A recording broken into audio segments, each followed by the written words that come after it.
live. Or at least YouTube tells me I am. But given what it's been up to tonight, I could be or I could not be. You will notice there's no date on the poster. That's because the poster I have in Wirecast has the wrong date on it. But good evening. How the dickens is everybody? Wow, there's been a lot of chat going on. And I see you've been plotting to outwit YouTube with the likes. I'm liking that. Oh, I'm liking that, Graham. Thank you. Hello, Jonathan. Hello, Graham. Hello, Kim. Hello, Deb. Oh, hello, Mike. You're in as well. Hello, Pete. How are you doing? Yes, did Jonathan eat the gin? Oh, can you imagine the treat? Already feeling tired. So Jonathan's dozy. So if we could all gently sing lullabies to Jonathan. To sleep. Yes, you're feeling sleepy, I used to Jonathan. say that to Maya, but it never worked. No, it didn't. No. Yeah, the weekly scrap with YouTube. At the moment, I'm winning. Okay. Hello, Deborah. Good morning from Sydney. I hope I've not missed anybody. Deb. Did I get Deb? Access 101. Wiped out the whole file. Go. Good thing I made a copy. Oh, Deb, we're doing update queries and delete queries today. Make sure you've got a backup of the backup of the backup. Oh, no. And I'll do a recap for anyone who... Yes, do a recap. I went a bit fast for last week. Okay, hello, Paul. Good morning. Good morning, Marcus. How are you doing in Germany? We're hearing wonderful things about Germany, that you've got this COVID thing licked and that our government are incompetent, which we already knew, to be honest. Anyway, we're all in. Excellent, excellent, excellent. In that case, I'm going to share my screen with you, which gets rid of the blank poster. There we go. There's my screen. Hopefully you can see that. Hopefully you can hear Mike. Oh, you know what I've not done, Mike? What? Because I got told off last week for that. Pouring water during the show. I'm about to pour some water now, so I'm not pouring water during the show. I've already poured mine. It's red. Just to make... Red water. That's not water, Mike. I hate to tell you, but that's wine. Can you hear the water filling up? Yeah. Well, you can. You're in the same room. Right, it's full. Now, what you might hear is chinking ice. It's far too hot here. I'm not a happy bunny. It's far too hot. Right, but now I can get my slides. Liz didn't wear the green screen green this time. I think she made a massive mistake with that last time. And she's not going to make the same mistake twice. Right, okay, here we go. Here's the right poster. There we go. Yes, because it's VE Day. Right, so what we got tonight? Oh, loads. Jonathan, no chance. Look at that. No chance. Right, we have an update to Firefox. That one's really tiny. And then we had some Q&As. And then we had the Markdown apps, which is part 2 of last week's. Then we've got a brand new app. Got to love brand new apps. Then we've got part 2 of the Access extravaganza, which is advanced queries. I dutifully gave Mike my notes from 2006, replete with the data. He just couldn't find the recording, can't get the staff. So Queenie's finished. Good. What did she have to say? I should imagine it was, we're all in good spirits. We're British. Stiff upper lip. Just an idea, but I'm thinking that was pretty much it. Right, okay. Oh. Deborah's saying that they've got storms and blackouts in Perth. Not good. There's me thinking Australia's beautiful all the time. Okay, and then we're on to Notion. There's been a bit of an update. It's amazing. It's a tiny, tiny update, but it's going to save you time. That's the kind of update that we like. But first of all, make sure we broadcast live in 720p. Make sure that you have selected 720p from the drop-down, despite the fact that the HD banner still MIA. Sure, it'll be back at some point. Most of you look like you've already found the thumbs up. Thank you very much. Anyway, the week at MacBites headquarters. Let me know in the chat as I go through how your week's been. What's been going on for you? Oh, Peter's already had a look at Whisk. Whisk is pretty decent. I've been on the beta program with it, so I'm going to show you an email in it and how I deal with email. Weeks that's a bit nerve-wracking. Oh. Anyway, Saturday started well, obviously. And what happens here, not even joking, is the day is so peaceful and then 4 o'clock comes and it explodes. And Saturday's no exception. We went straight into Marooned at 7 o'clock. We did a crossover. Oh, we're getting clever now, aren't we, Mike? We are. We did a crossover between Marooned and Brooklyn's 196 by Request. That's our music show that we run for our Catenian group. Somebody had some of his red water. Yes, I was concerned too. That's his other Freddy wig, if you're wondering. The one from I Wanna Break Free. He was so high up with emotion from his red water, he even started taking selfies. However, I think I got the shot of the night. I'm sure I did. There you go. He was headbanging. And he was having a very good time doing it. I could actually embarrass you totally and put the audio on, couldn't I? Go on. But it's all right. I won't. I'll be good. Somehow, by some miracle, by Sunday, we were fit and well enough to do a MacBites. We had half the show recorded for the last 7 weeks. But we sat down and we diligently sorted it out, didn't we? For a surprise for you on Monday. It wasn't the only surprise on Monday, was it? No. Because Apple surprised us. Somebody not a million miles away, narcoleptic, just saying, finger slipped buy button. And on every upgrade button as well. That really was very, very, very, very careless of you, Jonathan. Every upgrade. Yeah, a new toy from Apple. Does it still feel as icky as last time, Mike? We're kind of getting used to it, to be honest. Apple are just carrying on as though nothing's happening. So, Jonathan, we all need to say to Jonathan, just put in the chat one word. Unboxing. Unboxing. I'm going to start that off. Right, so if you get enough unboxings in the chat, you've got to do an unboxing for us. So there you go, Jonathan. Unboxing. Come on, Mike. Unboxing. Unboxing. Peter's got to have some cake. You definitely need cake. So that was Monday sorted out. Literally, it had been out like 5 minutes and Jonathan had bought it. Despite saying, I think I'll take a week and think about it. No rush, no panic. Yeah, right. We'll believe you. Apple weren't done then, though. Oh, no. Tuesday. There you go. Look, unboxing. You were so good last time, Jonathan. We want another one. Yes, Tuesday they announced WWDC. Graham forgot to listen to the second half. Listen to the first half and forgot the second. The Mac bullies say unboxing. Oh, I'm loving it. There you go. There will be an unboxing. I've let my boss know to expect an impromptu annual leave request when I know what day it's coming for certain. I don't think he would have known if you were working or not, Jonathan. That's what we're doing here. He's like, you free? Yep, fine. What do you need? Good evening, Tracy. We're talking about Apple and the fact that now WWDC has been a bit strange this year. When all this lockdown malarkey started, people were saying WWDC is cancelled and it's going online.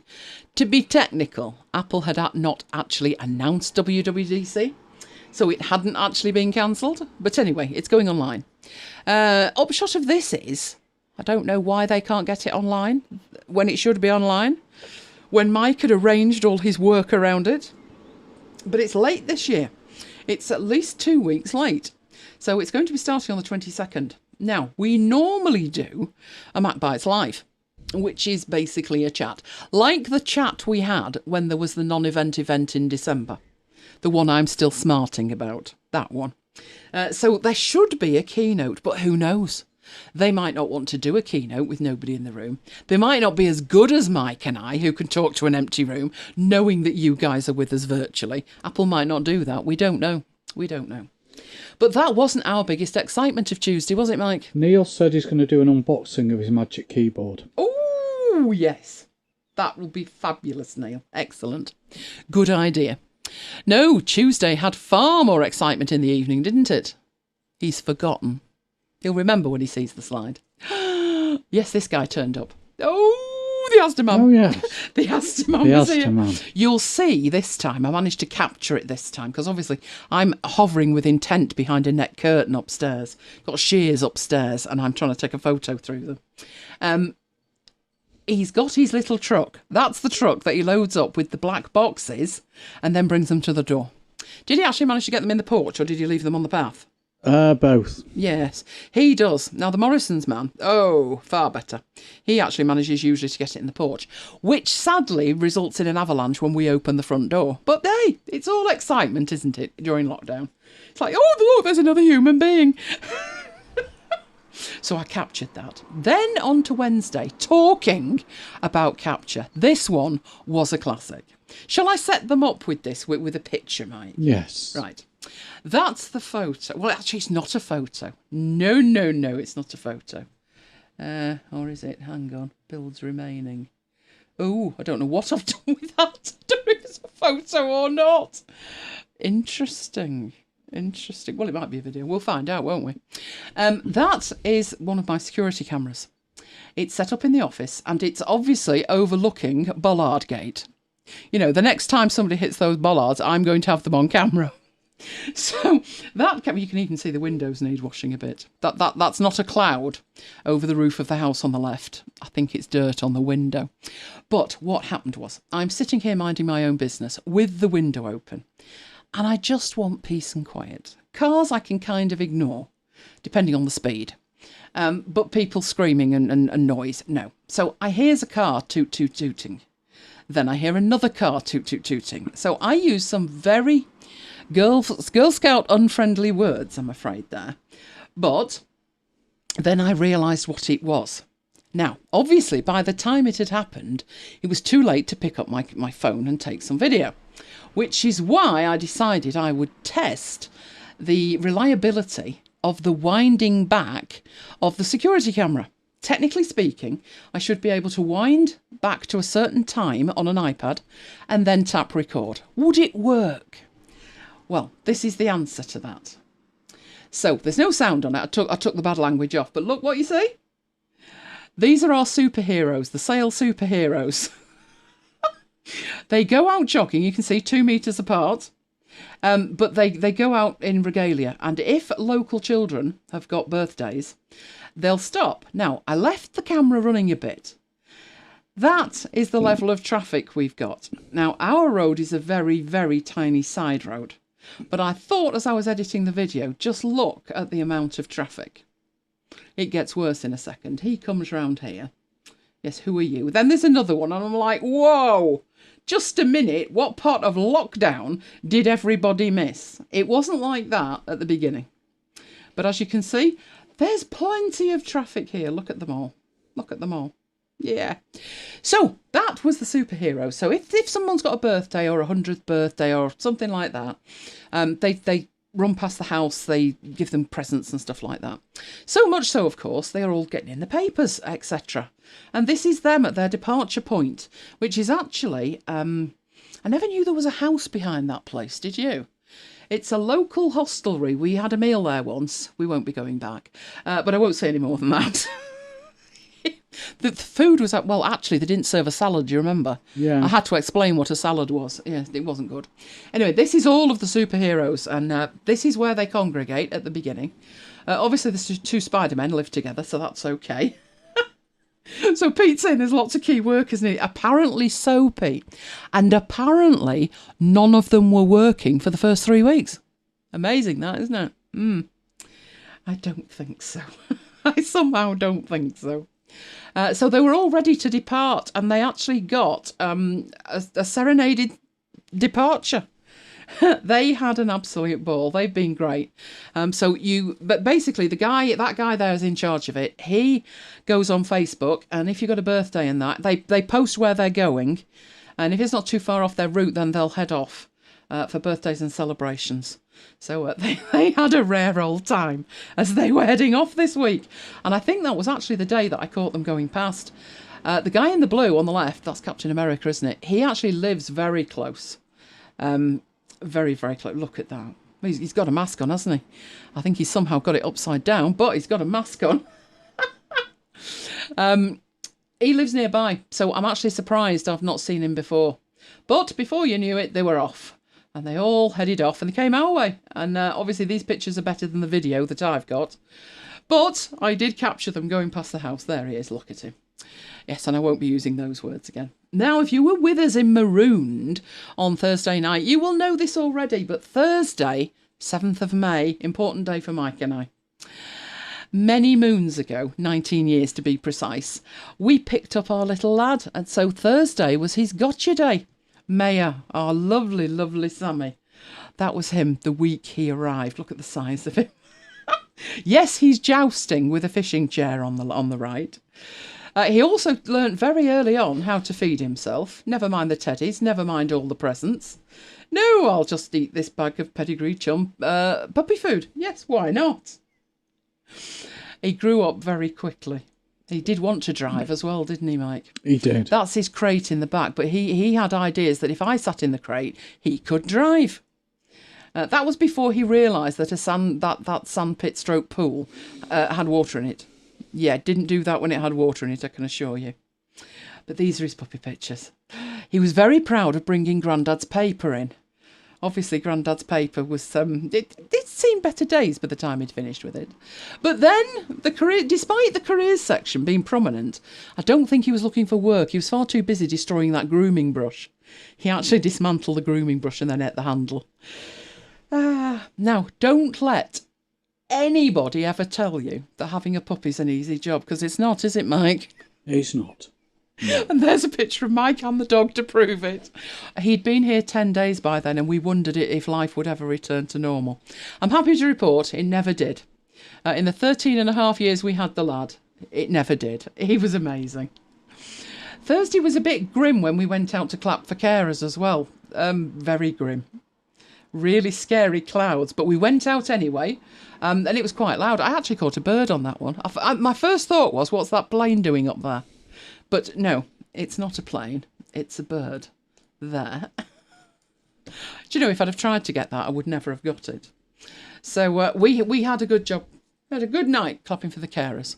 We made enough noise, didn't we? Yeah. But I think more people could have come out. And then before you know it, it's on to Friday. And Friday, we've been sitting here watching all the things about VE Day. We know how to put on a show at the Brits, don't we? That's pretty good, that. I'm not seeing too many boats on the Thames there either. But we do know how to put on a good show. You'll notice social distancing. In fact, there's very few people there apart from them. Love these two lads watching the Red Arrows. We've got a friend down there, haven't we? Who lives on base. Yeah. That thing's off. You know, the annual event. Yeah, it's off that they go to. But they look amazing. They do. And so does that gentleman. And then it was all street parties. And of course, being British, there always has to be one, doesn't there? I think this one was going to Tesco's. I think he was on his way to Tesco's. Love it, absolutely love it. Let me know in the chat if you've been in the UK, what you've been doing, to celebrate. Oh, I see. We're seeing if Jonathan's going to make it till the end. I have my doubts, but I'll say no more. Right, let's go on to the first update. Update to Firefox. Full screen video pop out. I will take you through and show you that. Oh, we're in that mood, are we? Right, let's get Firefox. Right, let's get a new Firefox and put it over there. This is basically a race, I think, between Firefox and Vivaldi as to who's going to have the best pop-out features. Right, so let's go to YouTube and let's go to my channel. It should tell me I'm live. If it doesn't, I've got a problem. There we go, I'm live now. But I'm not going to do the meta thing and click on that one. I will choose one of these. Let's choose this one. So video, and the video will start playing. There you go. It even tells me I'm live. That's marvellous. But I'm interested in this picture-in-picture thing here. This is what I'm interested in. You just need to click it and it pops out. Told you this one before. You've got two options when it comes to going back in. So let's do that. You can close it and you stay on the page that you are on. The other way to do it, when you've popped it out and you are on a different page, is to pop it back in and then it will take you back to the page where the video was playing. So 2 ways to close it. That's good as far as it goes, but and you can make it bigger and you can make it smaller. It has a set size, but you can change that. So very much like on an iPad. However, one thing I wanted to do with it was pop it onto another screen, because on my right and my left I've got a secondary screen. So I'm going to pretend that I'm watching it. You know, I've got the browser on the left screen and that leaves me this here, and obviously I can do this and I can take it up like that. And it's not quite full screen, but, you know, and I've got to fiddle with it. Yeah. What they've actually added, because what I was hoping they would add, there is obviously a play button and a pause button. And was that the one? Let's have a look. No. Oh, there we go. Is it? No. No, there's no transport controls on it. The transport controls are on the other screen, which obviously you may have something else open to make notes in. But what they have added is the ability to take the pop-out video full screen, which might seem like an oxymoron, and I wouldn't necessarily totally disagree with you. But if you have a secondary screen, you can simply double click on it or double tap on it and it will take it out to the entire screen, which is brilliant. I'm loving that, because obviously I do have extra screens. If you don't have an extra screen and you're thinking that's totally useless, it would also work if you had an iPad set up as an extra screen, which I believe Jonathan did, if I recall correctly. Didn't you say you had an extra screen and then you hooked up your iPad because you'd forgotten you'd got Duet or one of those apps? You see, I do completely listen to you. Right, double click to come out of it, take it back to the size it was, and then of course return it to the thing which is over here. So very brief, just they've added that feature. What they now need to do is add the transport controls to it. Just saying, Firefox, you can get onto that, that would be good. Right, let's close down that video, we don't want that. Okay, what was my next one? Oh, I got some questions. I got some questions about Camtasia. You know what I've forgotten to do again, Mike? Press record. Do you know why I've forgotten to press record? This will be interesting. I see 2 of these. The reason I've forgotten... It's not on your checklist. No, it was on my checklist. Oh. I was thinking I can't do it in 2020, can I? I was thinking I would need to do it in the other. One of these days I'll get this right. Right, so Camtasia, I got some questions, specific questions. So what I'm going to do is I will use the old version to make a recording. Let's do the beginning bit again now, but never mind. Okay, let's get a new recording up of Camtasia. Needs to be on the right screen. That is absolutely fine. So that's Camtasia 2019. They'll use this as a demo. They'll never notice. No. Right, you can record with one version of Camtasia and then open up another version of Camtasia, which is what I need to do to show you what the questions were. So one of the questions, it's very slow to start, Camtasia 2020, but that's 2020. And I'm going to put that on the other screen. No, I'm not, am I? Yes, I am. I need to get rid of the green border, so I'll put the green border over there and get it out of the way. What we're interested in was when I had a project, so let me make a new project. Or can I open one of the others? Let's see if I can open that one. Oh, it's liking it. It knows where it is. Excellent. Okay, this was Mass for last weekend. And this was based on a template, but that's not what we're looking at. That is not what we're looking at. So let's get that. That did actually use the template. But if you remember, we had an option to choose to make a file, a new project. And of course, you can make a new project in several different ways. You can make a new project, and it will make a blank project with nothing in it, no media, nothing. It will have 2 tracks and it will have access to your library, but it has no media in it. You might wonder when you would ever want to do that. Well, if you want to use Camtasia to edit video rather than screen recording, you can do that. You would then bring it into the media library, which is at the top. As soon as I drag and drop something into here on the track or in here, it will add media to it. So that's why you might want to do it. So in my case here, I need 2 items in this video. I need the ident for the beginning and the end, and I need the actual recording of mass. I actually cheated this week and did some extra work, which I think made it better. Let's have a look. What I did was I put on a colour adjustment on this, and the colour adjustment, it's gone back to the beginning, but the colour adjustment was on here, so +5, +24. Right, I'll make a note of that. I will do that with that. Okay. Oh no. Wrong shortcut. Okay, I'll sort that out in a second. Right, that shortcut will enable me to take these and have them floating around as just an image so I can go back to them later. But just to show you what you can do with this, because one of the questions I got, first question I got was, can you edit normal video with it? Because you seem to be creating something for, in this case, a mass. And yes, you can. So what I'm going to do here, I'm going to reset this lot. In fact, I'm going to get rid of that because it didn't look like that. That was how it looked. And I've always felt with it, it's a bit washed out. Considering it's an iPad that's recording it, it's a bit washed out. So I had a play around with some of the effects. So one of them is visual effects. And one of them is a colour adjustment. So I dragged and dropped it down to here. And that was what I got. And I thought, that's shocking. You know, it's turned it black and white. There's no help as to, you know, what you should be doing it in here and seeing it for the best. But obviously the saturation's turned down to nothing. So as you start to bring the saturation up, you can get that a little bit poppier. But obviously that's not a good look either. So I took that down a bit, and then I probably took the brightness down a bit. So what I ended up with over here, that's not far off, you know. I ended up with 5 and 24 and -35, which I thought gave it a little bit of a better look.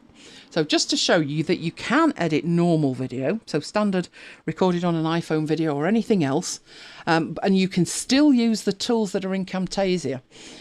To some people, that's a blinding revelation because they're thinking this is just for screen recording, and it's not. Obviously, it has a screen recorder built in when you remember to turn it on. Hey, Mike. I'm never going to live that down. He's now going to ask me every week. I'll regret that. I'll blame Jonathan because he was getting me excited over the fact that he needed a nap. I'm getting a dirty look from Mike now. If I went through the entire checklist, it'd be all right. So, yes, you can edit standard video, and yes, you can use the tools in here on that video, and it doesn't matter what those tools are. It could be colorize or drop shadow or any of these, whatever you want to do with it. You could remove a color if you really wanted to go crazy. Let's remove a color. It's removing green at the minute because obviously it's looking for a green screen, but you could say go and remove something else. Should we remove the brown? Well, that just removed too much. Oh, that doesn't leave much, does it? Obviously, it works better on a green screen. Let's try a different colour. Can we remove just that bit there? No, not the best video for doing that with, but you get the idea. You get the idea. So we can lose the colour. So anything that's in here doesn't matter. You can use it on video that you have imported from your iPhone or from a camera or from anywhere else. You can use the lot. You might be wondering why he's stood in front of a wooden table when there's a fantastic altar behind him. Problem with that is it can't hear the audio. The audio's been recorded on the iPad as well, so everything has had to come nearer because no one could hear him. So that's why. But there you go. So, right, that was one thing. But this video was made based on a template. So I'm going to close that one down. Don't save it all. It was all right before. And what you saw me do was create a template. So the next question was, how do you make a video from the template? Well, it's simple as file, new project from template, which took us through to here. But then questions were asked. This one on the left-hand side, so that one there, is a built-in one. So first question somebody had, I think that was Evie, was what does that one do and how do you use it? Does it give you anywhere to put your video and stuff? So I'll just double click on that and that will open up a new file based on that template. And what you've got at the bottom is one track. It's called video. There is an intro to it. What's going on here? Neil, my son wants you to say hi to him, Elaine and Mike. Hello. Hi. What's his name? What's his name? Yeah. Yeah, what's his name? Hello. Because otherwise, you know what people get called, Hello. Neil? Hello, Neil's son. No, baby Neil. Oh, yes, baby Neil. Baby Neil. And he wouldn't want to be known as a baby. So hello, Neil's son. But let's know what your name is. Right, so up here, I've got the intro. I've got this placeholder, which we talked about last week. That's blank. That's blank until you put some video in it. And there's an outro. Other thing to mention is the thing that we looked at last week, where you can have a track magnetic. And when you have a magnetic track and you move something, it twangs straight back. So that's what's in this template. BK. BK. BK. Hello, BK. Hello, BK. Glad to have you with us. Right, so up here, these are the actual assets that make up the title. So if we just scrub through this, you'll actually see it. So there's animation on it. Oh, there's all sorts. And then the graphic appears. And then you can put your title on it. He's waving. Hello, I'm waving back. I'm waving back. In fact, you know what I could do? You know what I could actually do? I was going to say here, you want to put some text in here. And you do that by opening up this. So this is how you use a predefined template. And that bit there is the intro text. And in there, we've got, is that the graphic? That's one piece of text and that's another piece of text. Okay, so to edit the text, you double click it and you put it in. Hello, BK. And you can even put in waving. Oh, come on, let's get the wave. There we go. Oh, I think we'll have that one as well while we're at it.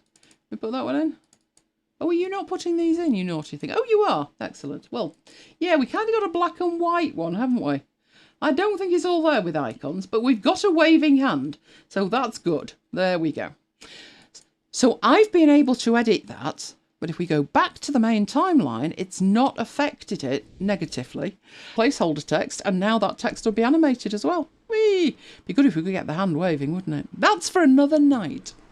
So that's what a built-in template looks like. That was one question.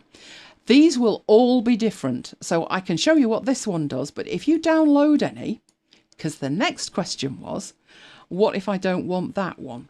You know, that's okay, but what if I don't want that one? So we'll have a look at that. Right, so we don't want that. Let's go back and do new from project template again. This one was my custom one. So I'll talk about this one and then I'll go on to the next question. He's waving at us. Hey! Right, this one is the one I made. And I got a question about that, which is, the question actually said, you said that when you've made one of these, it lives on your machine. I've got a laptop and I want the same templates on both. How do I get the same templates on both? Right, that's pretty simple. Each one of these has a ... And from there, you can delete the template, rename the template, or export it. So you need to export it. And we'll stick that on the desktop. Don't think there's anything on there. It uses the name of the template plus the extension cam template. So stick that on there.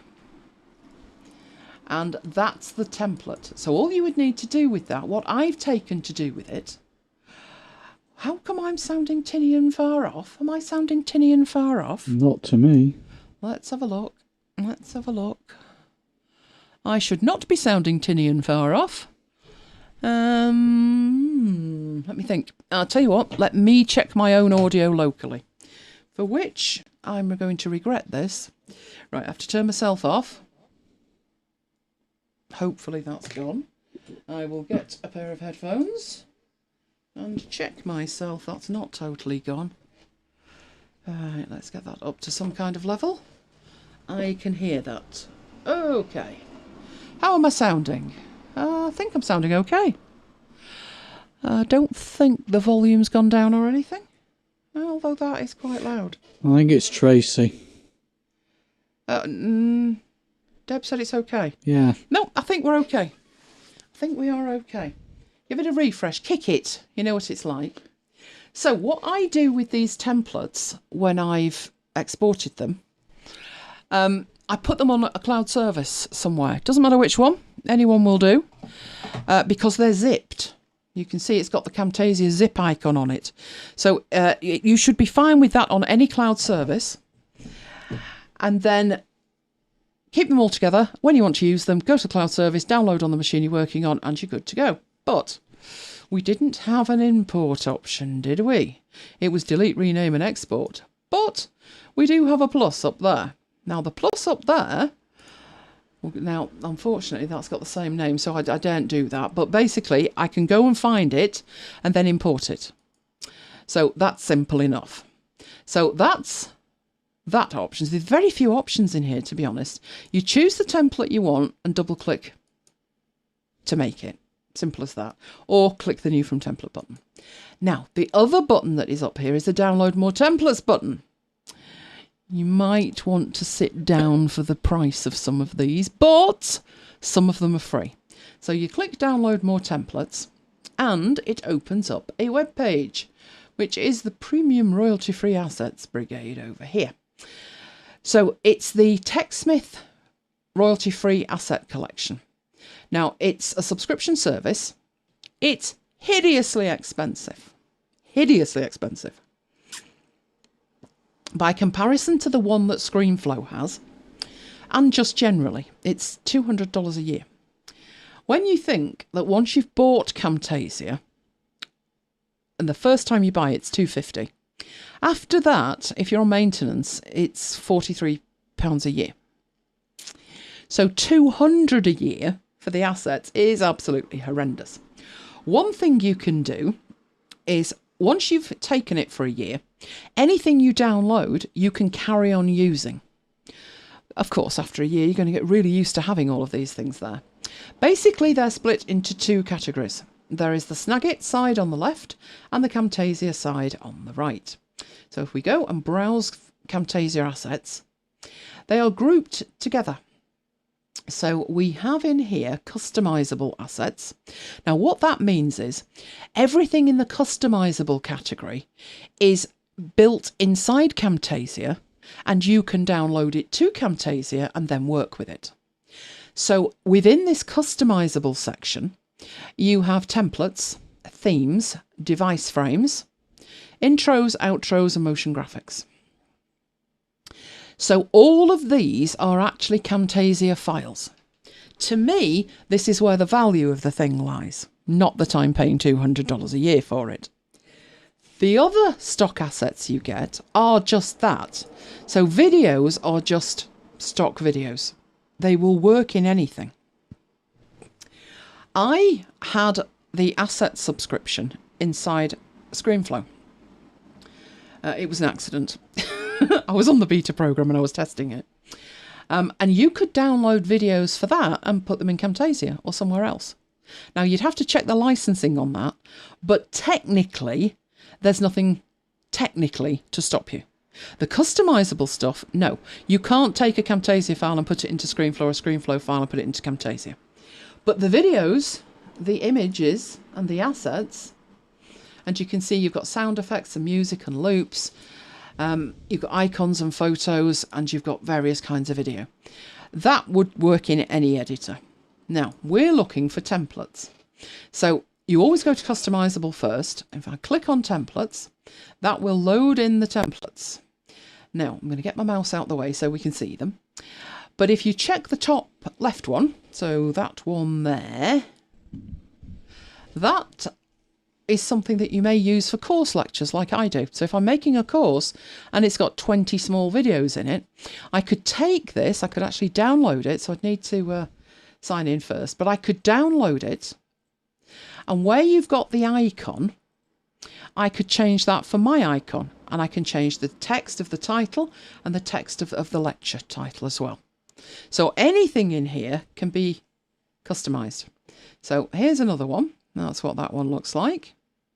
Now, of course, what you're seeing here looks like motion graphics, and indeed it is. You could make all of these yourself in Camtasia if you had the time and patience, but it's just quicker here.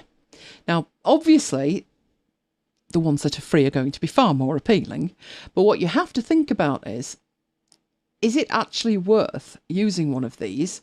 I mean, that one is very similar to the one that I've just edited, because you don't really want your video to look like everybody else's video. Now, I know it technically wouldn't, because you change the icon and the text, but templates are a bit of a problem doing that. Now, you can see we've got 6, 9, 10, 11, 12. Oh no, they're just new. We've got 9 that are free. Those 9 are free. They're a good starting point, and there is another reason to use them, which goes beyond what I intended to do tonight. But the other reason to use them is you can actually delete absolutely everything out of them and make your own from them. What you can't do is make your own from scratch that works the same way as theirs does. So I'll put this down as editing a template from TechSmith, and we'll fit that in another week. You saw me edit the text. Sometimes they have properties, and there's a nice and neat way to do it. And that's what you can't make yourself. But what you can do is rip these apart and make custom ones yourself. If you take the tick out of premium, you will only get to see the free stuff. Ooh. No, I have to apply that. I was just thinking I have to apply that. So there's the 9 that are free.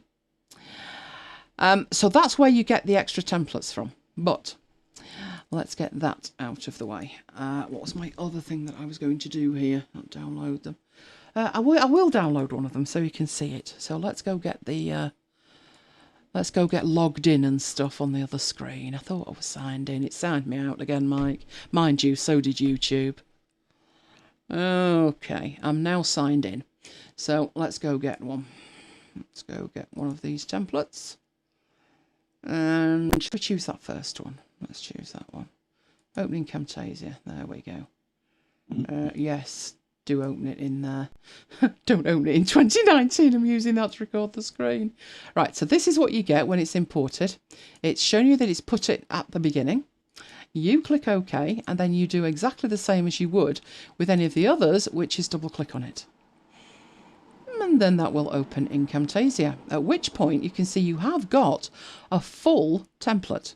You've got an intro here, so let's play that like we just saw. And then it will fade into a placeholder, which is where you're going to put the lecture content. And then at the other end, it will fade out, and it will fade out to that as like a promo. This has magnets turned on, so the magnetized thing's turned on. We'll double click that. Hang on, don't go inside it, just that is fine. Right, the bit that you can't make yourself, which is very annoying, is over here. It has intro call out properties. You can actually put the course title in there. So what course should we do? How about Affinity Designer? There we go. And the lecture title, Getting Started. And then, of course, you've got the icon. So, who can tell me what app I'm using to do this? You're not doing that at the moment. Affinity. Come on, Affinity. Right, there we go. I want the icon for Affinity Designer. What app did I use for that? How did I extract that? Then all I need to do, technically speaking, drag and drop that over there, and it swaps it out. All automatic. And you can change the... let's just move that along so we can actually see it. There we go. And take that full screen again. So you can actually see it in real time as it starts going, and you can scrub through that and see it all as well. But foreground, it's Alfred. Well done, Jonathan. Jonathan's still awake, clearly. Mentally and physically. I need to work on this, clearly. Right, so the foreground at the moment is a rectangle, but you can change that. That's bad, isn't it? No, don't do that. But you can, because these are custom properties that TechSmith have built in. Yeah, I think we're going to go take that right back to a rectangle. But you can change the colour. So if I had a totally different colour, if I wanted a nice minty green, I could do that. Or a really dark, or, oh dear, that's bad. No, not Finder, not Finder. It was Alfred. It's a plugin for Alfred. It's a workflow.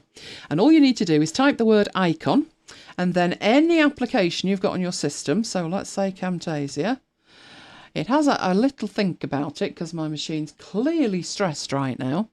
And then it shows you the applications that you've got. And you can just click on it and it will extract the icon and put it on your desktop. It's fabulous. It's a workflow though, so you'd need the plus pack for Alfred for that to work. I use that a million times a day. I am not liking the green. The green is not good. It's not. It needs to be much lighter, if not even green. Right, but we've done the first one. Now I'm going to move down to the second one. And as I click on the second one, to select that, you can see we've got the wrong icon and we need to put this in. So the course title was Affinity Designer. And there's the contact. So I'll put me. And I will change the icon so it's the right icon for the course. There we go. So we've got the end bit. So let's run that through. There we go. All with no effort at all. There is a way, as I'm saying, that you can utilise this and do different things with it. We'll look at that another time. Jonathan's laptop's coming 26th. Jonathan, that's a whole week after my birthday. I guarantee you it will arrive earlier. I'm thinking it will arrive on my birthday. In which case you could just send it on to me. Just saying. What a nice gift that would be. Okay, so I'm going to close that one down. We don't need to save that.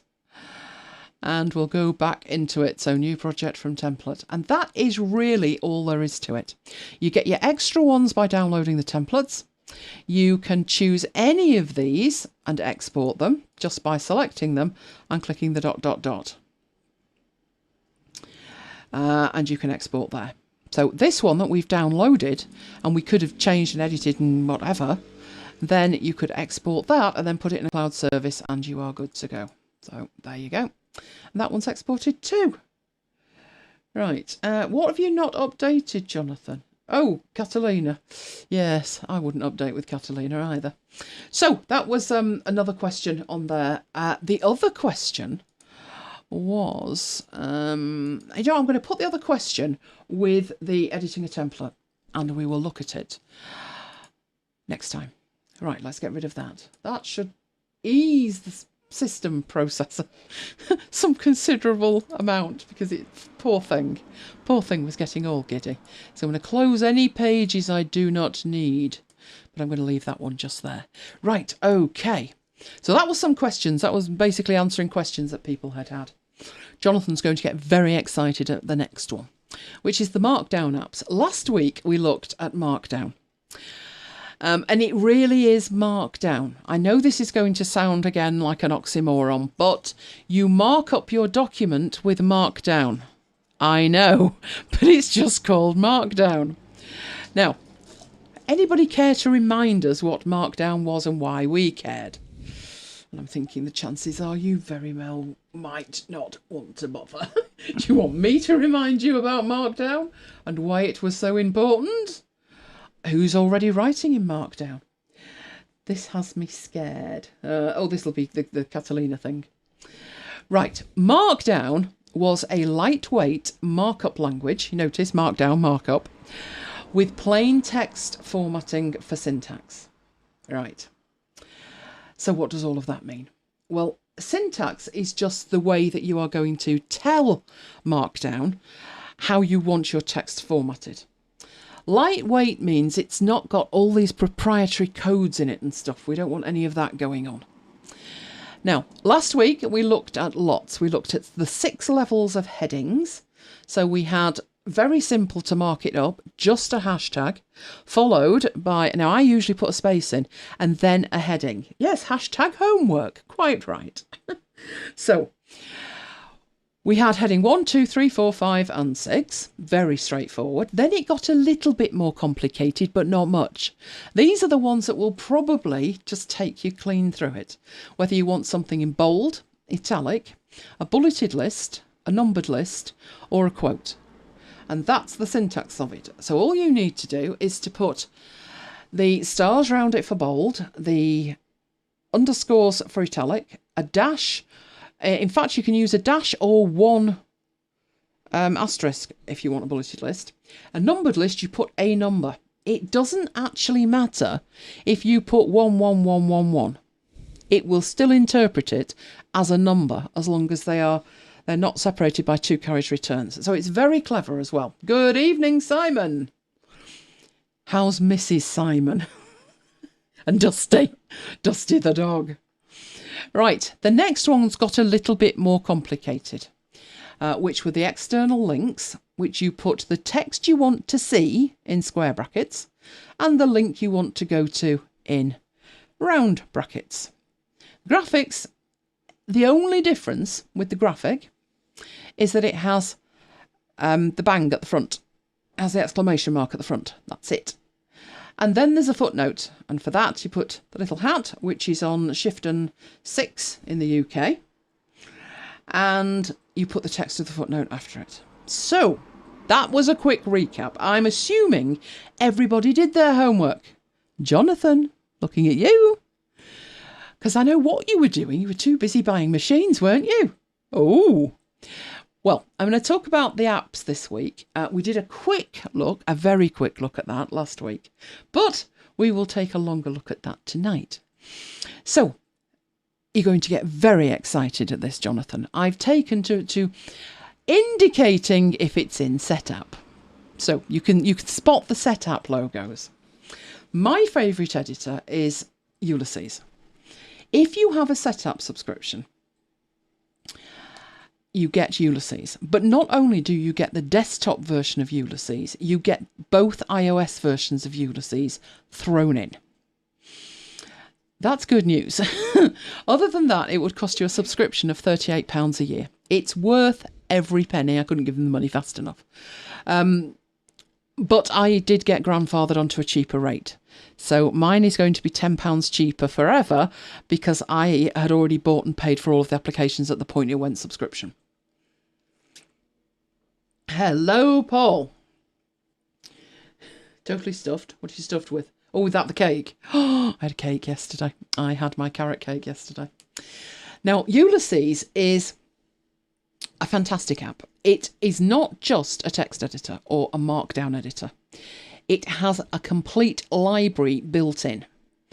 And that's not just for sort of, 5 items. People have written, I think it's about 120,000 words for a novel, isn't it? Complete novels in it, multiple novels in it.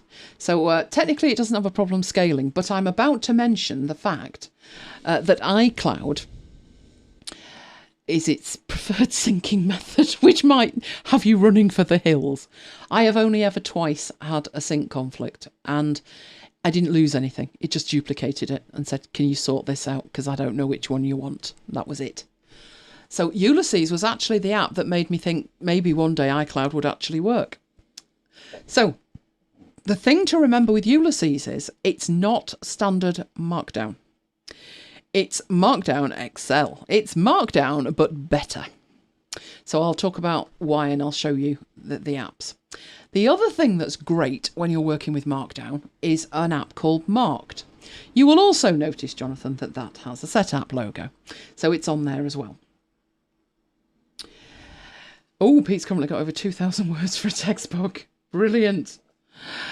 My other app that I use this with, now Marked is not an app where you write the Markdown in it. Marked is an app that takes your Markdown from anywhere and converts it into any other file format you could think of, and then some. So some people might look at Marked and think, what's that for? Why would I need that? But actually it is very, very good.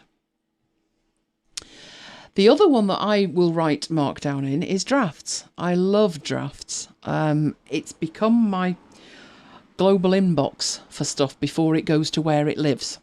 And the reason that I did that was I was finding I wanted to make a standard workflow for capturing something. And that something could be a YouTube video I want to watch, could be an article I want to read, it could be a photo, it could be a screen capture, it could be anything. And I had a million different workflows. And I always had to stop and think, okay, what is this and where is it going? Drafts stop that. Everything goes into drafts. Having said that, it is plain text, so you can't just insert a graphic. But what I would do is like make myself a note. And it's the fastest way because now I don't have to think. I just open that and I just go into it. But you're not limited to just those. Virtually every writing app you can think of supports Markdown.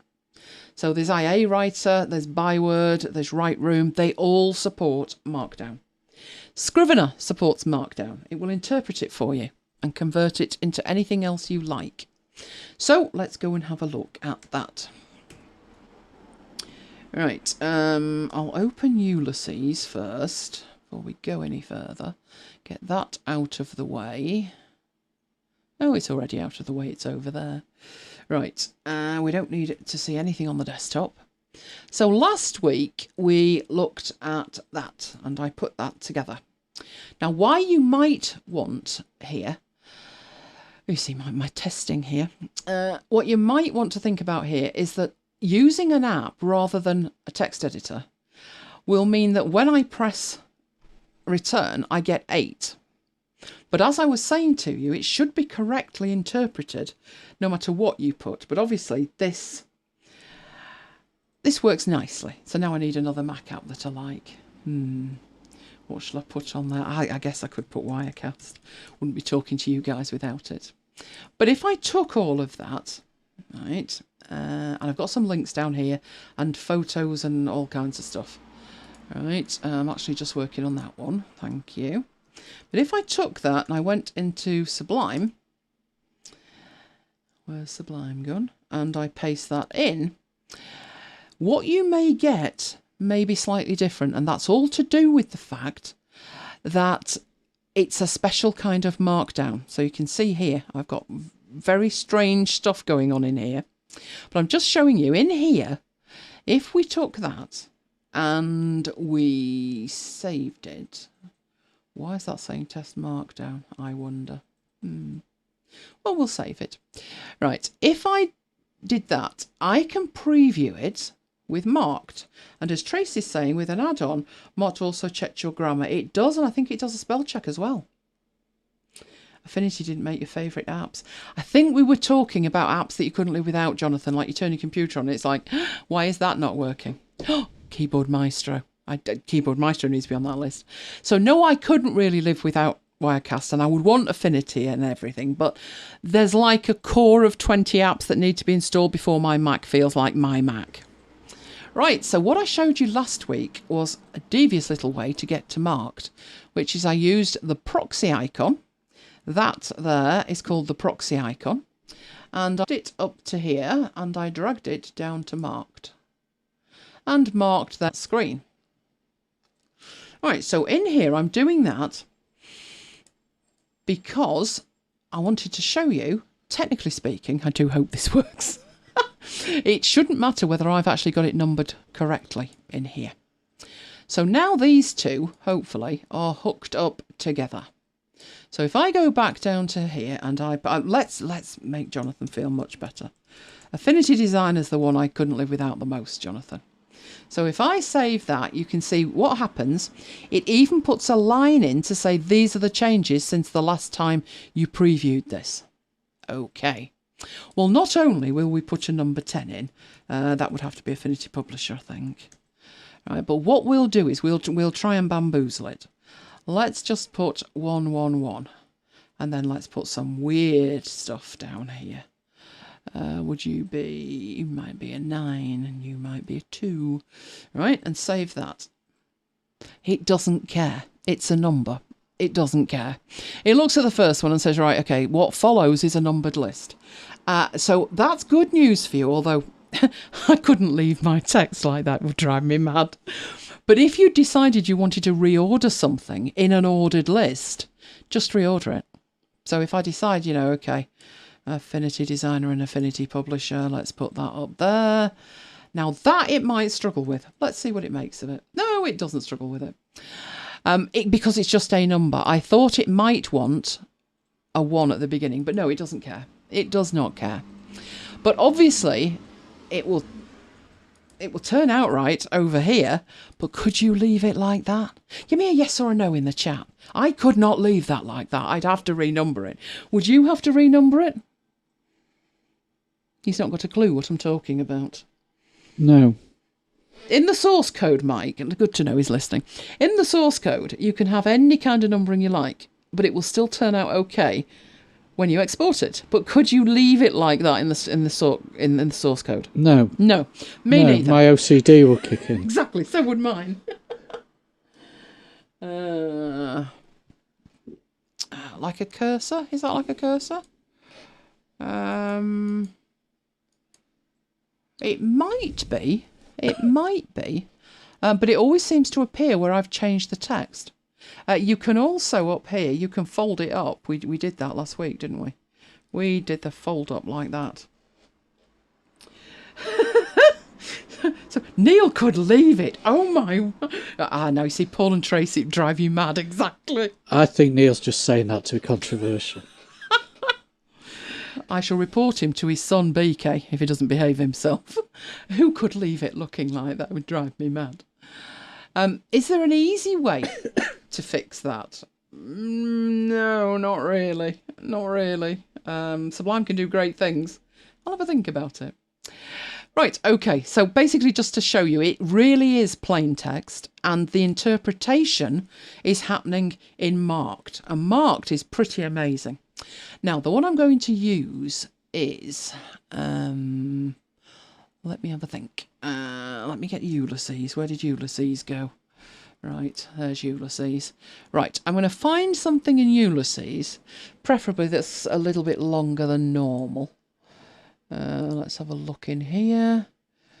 Published. I'm looking for something that's quite long, that's got things in it.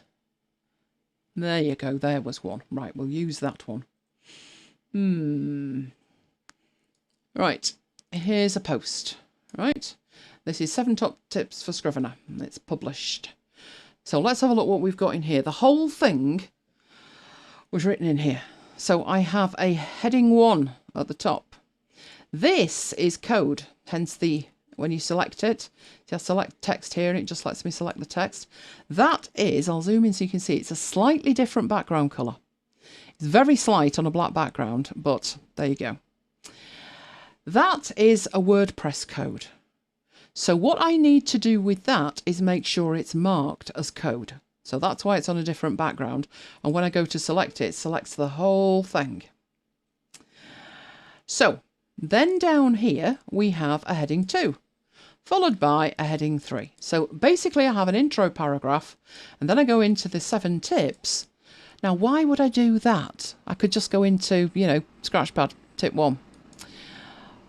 But if we go up here, you can actually see that I put a wrap up in as well. So this that you have here is a map of your document, a map of your Markdown.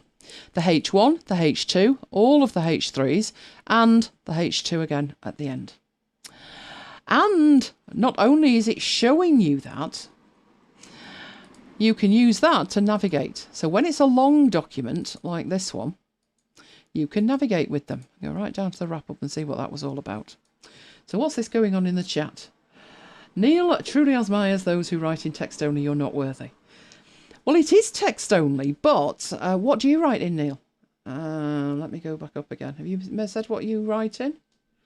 If you write in something like Word, the reason people choose, or the reason many people choose not to write in Word, is that they need the document to have some kind of structure. And that means using the heading system in Word. And they don't particularly want to fight the style system in Word, plus the fact you've got portability problems. Would I be able to edit that on my iPad? Have I got the right app to open it? If I open it in an app that it says is supported, you know, it might not be 100% supported. Whereas with text, you can round trip it just with a copy and paste, and it really doesn't matter. I do write Markdown in other stuff like drafts, which has no help whatsoever. You can create and turn on a toolbar, so you can make your own way of doing it. But it's really easy once you get going, because with those basics of just the headings and the bold and the italic, you're good to go. Now, so you're writing in Pages and Word. Well, the good news is everything that you write in here could be written in Pages and Word, but you might decide not to. So I'm going to use this as an example. That was written in there as that. Google Docs has other advantages, and I can see the reason that somebody would use Google Docs. Mike and I use Google Docs with the recording notes for the show. But the only reason that we don't use text is we haven't really got a good way to share it. Ulysses is not the best way to share Markdown. What we do in the Google Doc is we're putting comments in as we're recording. So as we say, oh, do you remember that such and such? We'll put a note in to make sure that that is backfilled. And when the show notes are released, that it's in there.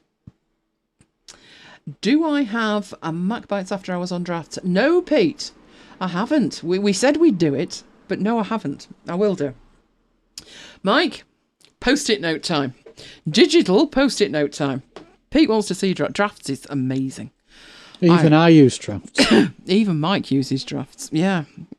You didn't pay for the extras though, did you? No, I must be a cheapskate. Drafts is subscription. It's £17.50 a year. Again, it's worth every penny. But if you don't want to do anything beyond what it can do out of the box, it's free. Which is why Mike uses it. Although I thought the sync depended on it. You need to tell me, does the sync work for you or not? Yeah. Oh, in that case, fine. Right, okay. So what I'm going to do with this document now, it is totally just Markdown. There's nothing else in there. So what I can do from here is, and I've already done this, obviously. I have gone to publish and I have published. And look what I've got, Mike. You know that icon I was screaming blue murder about? It appeared. Oh, good. So I have places here that I send this thing. Now, our test site is NWAG. So what I would do, I can actually publish from this to HTML. Instead of copying and pasting it out, I can publish it straight there. So I just go to publish. I'm going to make it draft, immediate. Yep, everything's there's fine. Don't really need to do a thing with it. And just publish it. Now, previously, when you're writing a blog post, you're in the back end of your blog. You're typing away. Mike would do that all the time, and I'd be like, don't do that. Please don't do that. Because, you know, if your browser crashes, you lose your internet connection. Where's that text gone? So in here, you keep everything together. You can edit it on your phone, your desktop, your iPad. If you need to work on it and you haven't got Ulysses, just copy and paste it out and then edit it somewhere else. So while that's chugging away, I have no idea why that is struggling manfully. Although I have just pondered a reason why that might be stressed. So let's try doing that. Oh, I know another reason why it might be stressed. Okay, because I pressed a wrong key before, and that was comical. Because what that wrong key actually did, believe it or not, was turn on another recorder like we need another recording. So I'll stop that. I meant to do that straight away. That should help us. Right, go away, go away, go away. Go on the other screen. Go on, off you toddle. We'll just close that down. Don't need that. Way it goes. Right. So in the meanwhile, that's published, and in the other meanwhile, it's over here. So there it is. So I'm going to preview it. And the point being, I didn't have to format it. It doesn't matter which website it goes to. So that is what that actually looks like. Now, when I say it doesn't matter which website it goes to, the text on this website, the headings on this website, may be completely different to another website. But you're just telling it it's a heading 1. So it doesn't matter if it's purple and bold or centered. Doesn't matter. It will just interpret it. Okay, this is a heading. I need to make this look like a heading 1 on this site, the receiving site. So that's one huge benefit of it. That's doing it that way. And go back up here. Let me just imagine, right, that you do want to finesse it, or maybe you've got this colleague who needs it in Word. Now, Ulysses can do all of that. We have publishing selected, but if you click on publishing, you can take it out as plain text, HTML, EPUB, PDF, or docx. So let's take it out as a docx. You get to choose at this point what it looks like. So you have all of these options here, which Tracy was going to look into, trying to make them look even better. Could we do something with them, basically?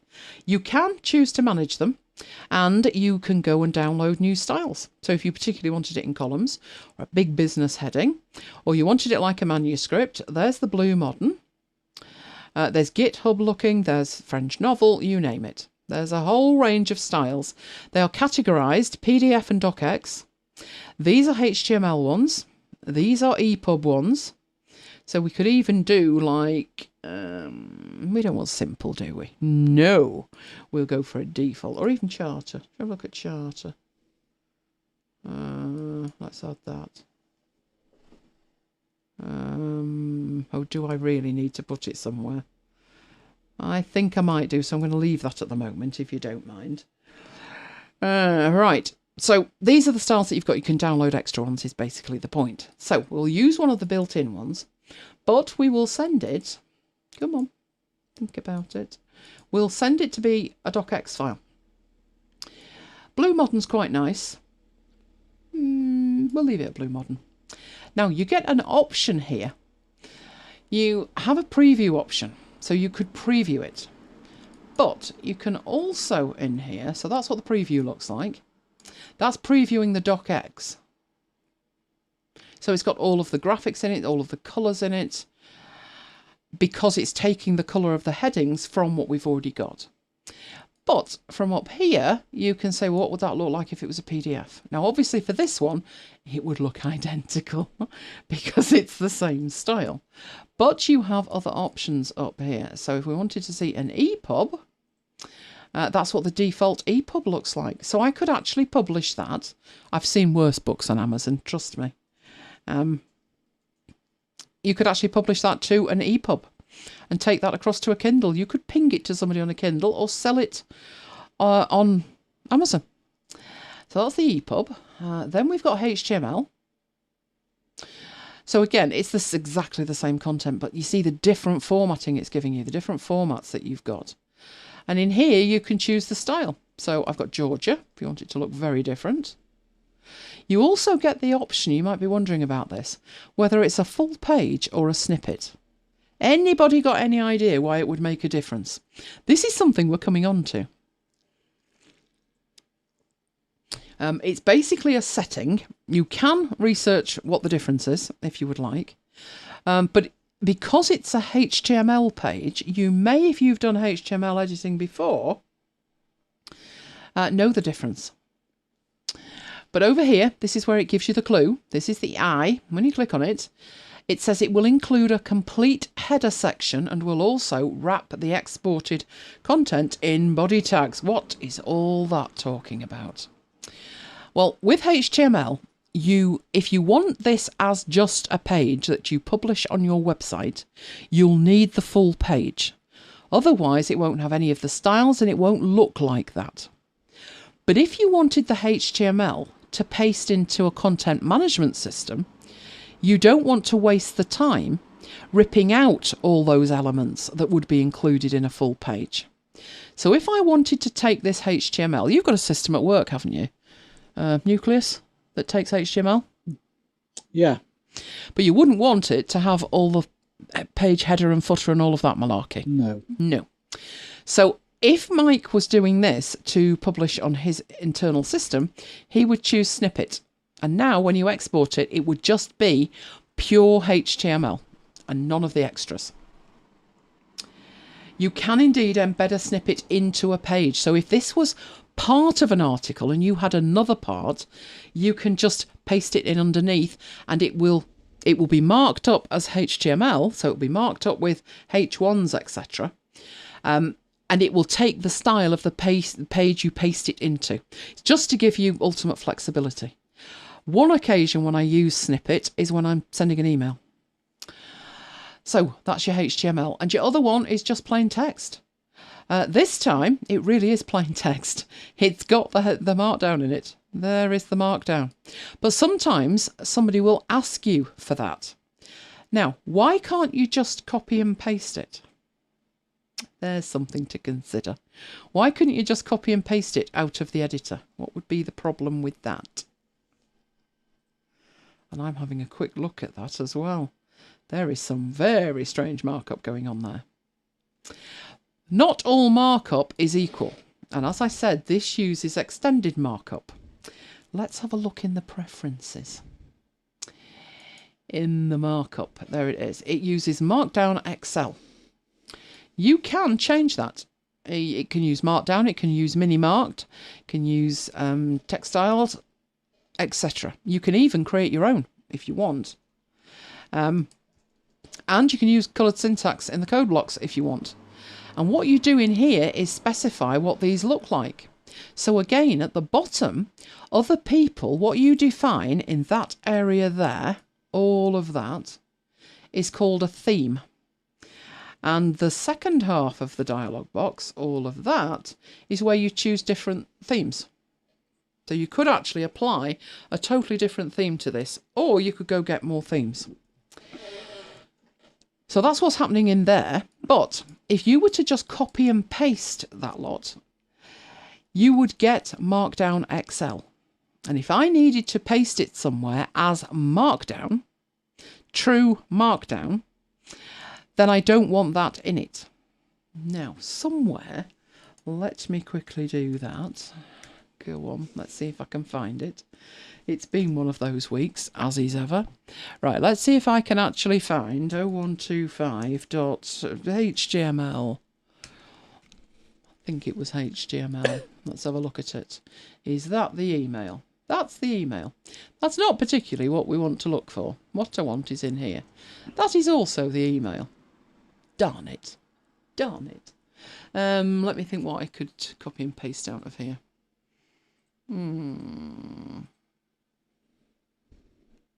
I'll show you pasting. Well, I'll do a copy and paste of this. If I copy and paste that out and I put that in there. Right. What you get in here, so you've got weird syntax it doesn't understand. It's putting in the Markdown XL syntax.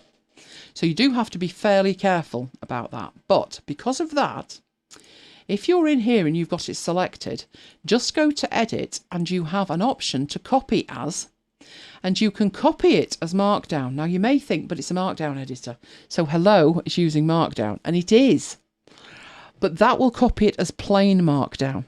This will copy it as HTML. So you've seen what it looks like pasted in as Markdown. Let's go to the top. But if I paste it in as HTML and just colour code it, you can see now instead of having what this one has, which is that to say this is a heading 1, we have that to say it's a heading 1. This one doesn't need to be told that that's a paragraph, because Markdown, if you remember, it's lightweight. But in here, it's HTML, so it needs an opening P tag and a closing P tag. Then you've got your H2s, your H3s, but the beauty of it is this is doing it all for you, just by you copying it as HTML. So let's go back in there to Edit and Copy As, and then you've even got other options. So if we look at rich text and we put that in text edit, making sure we have rich text, so we'll do new. Do I have this? That doesn't look like text. That's good news. Right, let's paste it in. It brings in everything, including the graphics. And everything's formatted. H2s, H1s, everything. So all you need to do is make sure that you copy not just the plain thing. Just go to the edit menu and choose the right thing to copy. So Neil's saying it reminds him of the heady days of using WordStar and all the proportionally spaced text with markup. I know exactly what you mean. I find this amazing. This is just, you can repurpose with here with complete abandon, which I love. I absolutely love that. So let's close that. Oh, it's like marking up as well, isn't it? Marking up HTML, doing it all by hand. Oh, wow. Right, but that's doing it if you've got Ulysses. But what if you've just got a plain text file, like the one we had, which I've just totally gone over, this thing here. A plain text file, and you want to do it. Right, let's have a look. Markdown, Excel and Ulysses always messed up the Markdown and HTML coded web content and wouldn't render it correctly. Gave up because it went subscription, mainly because of that unreliability. I've not had any problems with it, to be honest. Yes, the subscription, because it's one of the more expensive subscriptions. The reason why, let me bring this back over. Everything runs through here. Look at it. You've got all of my stuff in here, my content creation stuff. I've got my blog 30 ideas, I've got the blog 30 stuff, I've got what's ready to publish, everything that's on the site, anything that's MacBites, anything that's published. And that's just one grouping. Then I have the MacBites. So I have all of the show notes. Oh, look at that. 126, not saying anything, Jonathan. There's 125. That's what 125 looks like. All of the maroons. Today's is even being published. It's a miracle. Oh no, hang on. It has, but I've not done the blog post. So, you know, that if it was more difficult than that, it would be a nightmare. But I push everything through here. Everything. You've got projects down here for Munich, for the church, the newsletter, the content library, even the bidding prayers go through it. All of my posts for this one, which was my newsletter updates, and I think all my other posts. All of these, I blogged every day. It was a nightmare. Every day. So every one of these posts went through it. Because of that, I deemed it worthwhile. I'm working on the principle here that people will either love it and think this is fantastic, or they've got a set-up subscription. But we'll see. Oh, Jonathan's got wine. You're feeling sleepy, Jonathan. Right, so Peter's saying Typora is a great option that works nicely the other way around. Copy content from a web page and paste it into Typora and it gets turned into perfect Markdown. Indeed. Now, this also works that way as well. Up here with your edit, you've got copy as, but you've also got paste as or paste from, and you can paste from HTML.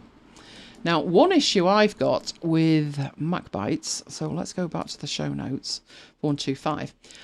They come from Scrivener. You've seen me do my export. They come from Scrivener.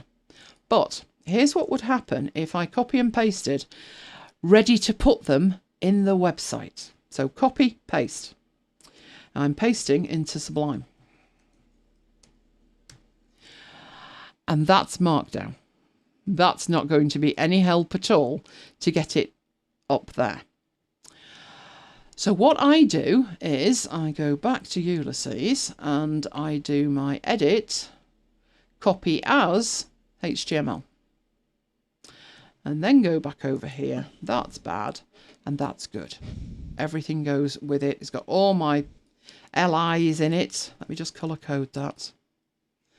So yellow is the links, white text is the content, everything else is HTML, telling you what to do with it. Now, what if I had this, which is perfectly marked up HTML, and copy? I needed to edit it in Ulysses. Let's go back to the inbox and get a new sheet. If you paste, trouble at the mill. It's not good. You've got some stuff it thinks it understands, some stuff it thinks it doesn't understand. Not good. So let's get rid of that. But if you go to edit, where's my mouse gone now? Right, edit, and you choose paste from HTML, it turns it into perfectly valid Markdown Excel. That is the only one you would need to deal with, and that's because it's a short code. It has no idea what that is, but that's the only thing that you would actually need to do with it. But the Ulysses solution, I appreciate, it's fabulous, but it's expensive and people might not want to use it. So your other option, Sublime, is any text editor at all, and marked. So let's get that.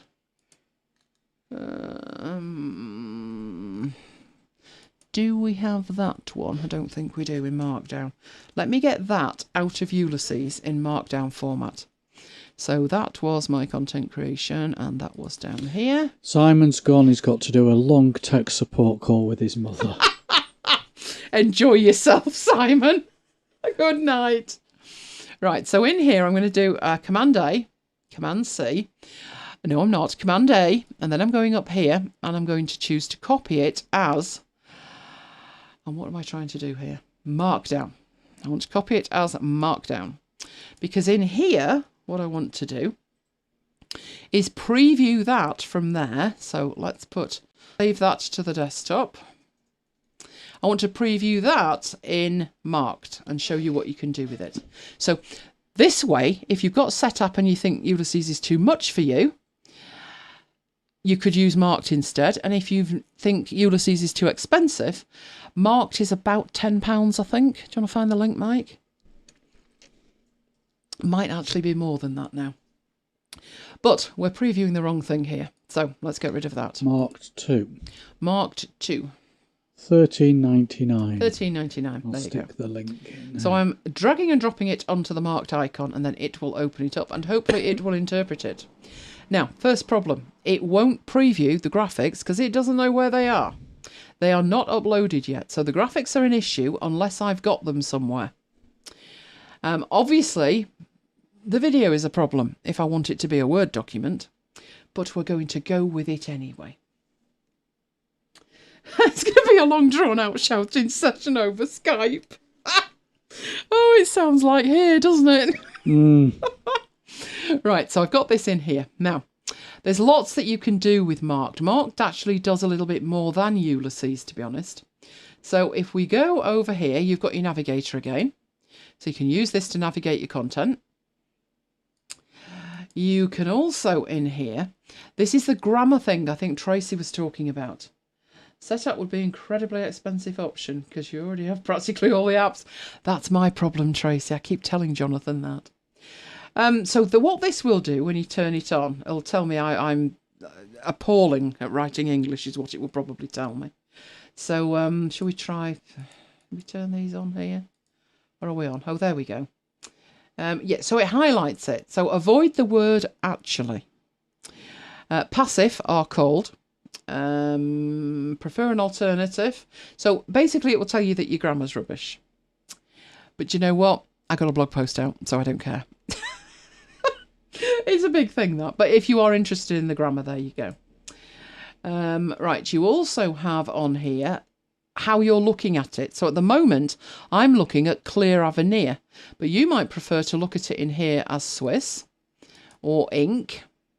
So it's just a different way of previewing it. You might want it multi-column, what GitHub looks like. There's a whole range in here. Lepage, whatever that is. Upstanding citizen. There you go.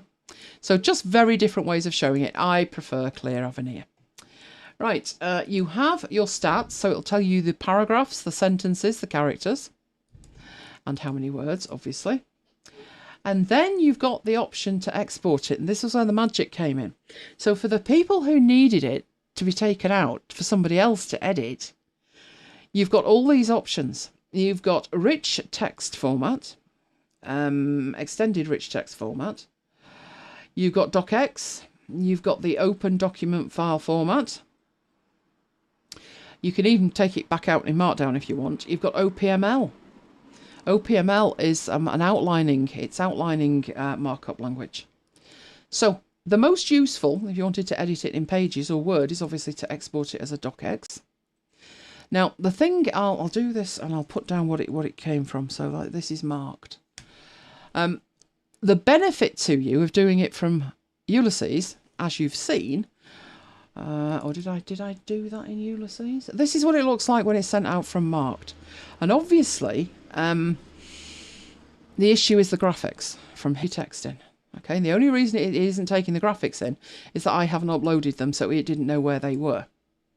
But you've got all your links and stuff to put your videos and everything that you need in there. You would get an even better option. And of course, this one can be opened in Pages. So if we do the, where's Pages? Pages, where have you gone? Pages. So you could export it to Word, but open it in Pages. So it really doesn't matter what you're working with. Marked is a very, very, very useful application. If I had a choice, I would say to you, there you go, it's perfect. So it's got the right format on it, the whole lot.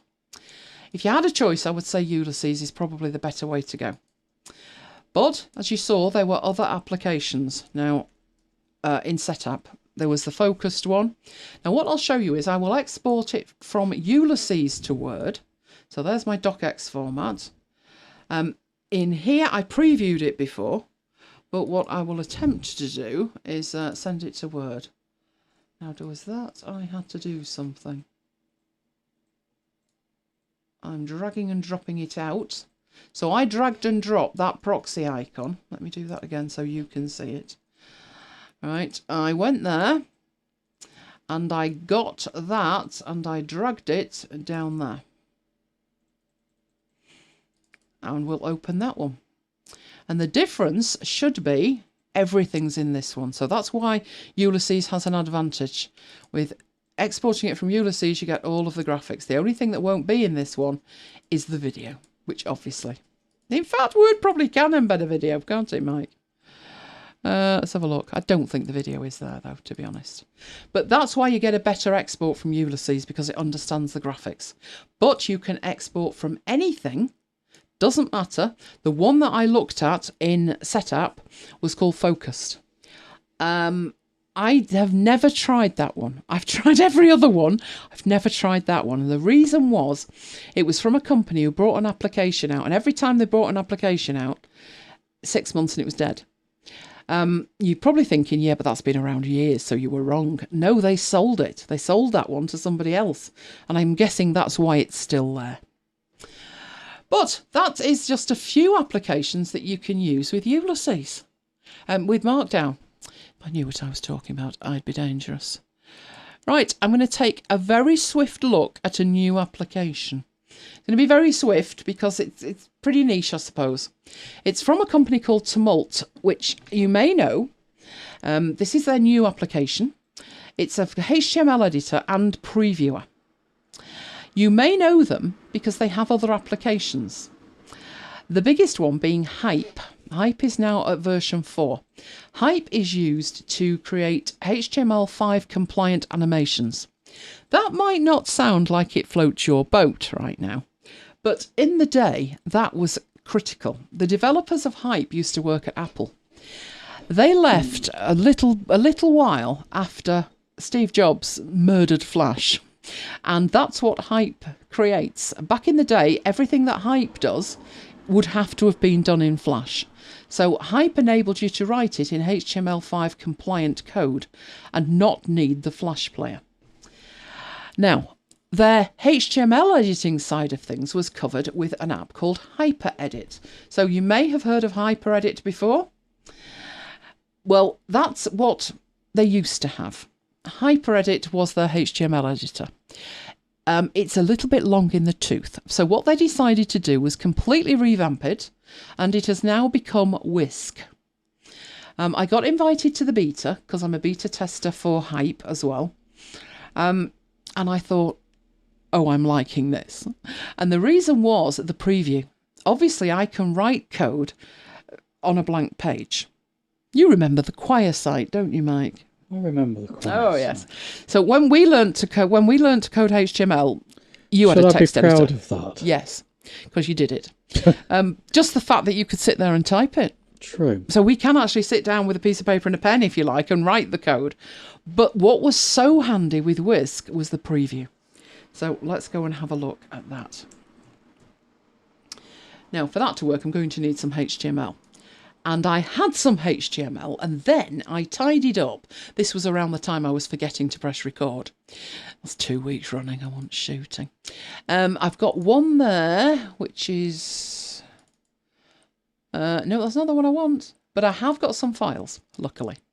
So I've just stuck them in here. I'll do a quick sort by date and hopefully be able to find them.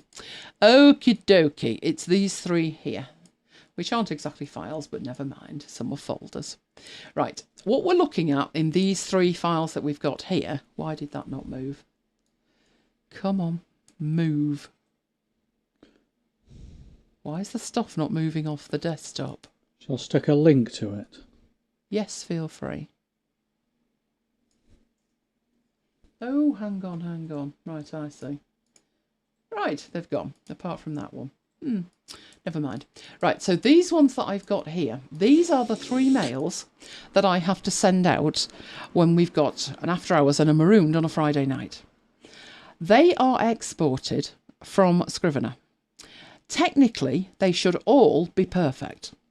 But every now and then we get a little bit of a gremlin in there, and they're not perfect.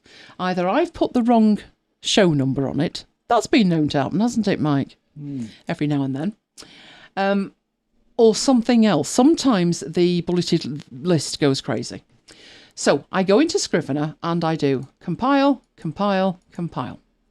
And what these look like, that is a marooned reminder. All right, so that goes to the MacBites list. There we go. So if you're on the MacBites list, you will have got that earlier. Then there is this one that goes at showtime to remind you we are actually going live right now, which is that one, very short. And then there's this one that has no graphic in it, and that goes to my VIP list. Just giving you an indication of what we're going to cover, etc. So you can see we're almost up to freebies, which is just as well. Although somebody might have needed extra prep time, so somebody should be raring to go now, shouldn't they? Yeah, he's a happy boy now. He's a happy boy. Okay. So these are HTML. And obviously I can preview them by doing that and having a look, but is the code right? Now, I'm going to show you... is that the reminder one, the double one? No, that's not the double one. I'm looking for the double one, which will be this one. Right, I did make a mistake. That should say 75, not 74. I fixed it in Scrivener. That's no use here, though, is it? It would have the wrong number. So what I would do with that is open it up in Whisk. So let's open Whisk. So let's do an open with, put Whisk in, if I could spell it, and it will open it in Whisk. Hopefully on this page. Awesome. So what you have in Whisk, it is a HTML editor. It also works with PHP and all kinds of code. It's a split view where you have your code on the left and your preview in the middle. This over here is toggleable. That is your settings. So you've got file-wide settings, you have tools, and you've got your validation over there.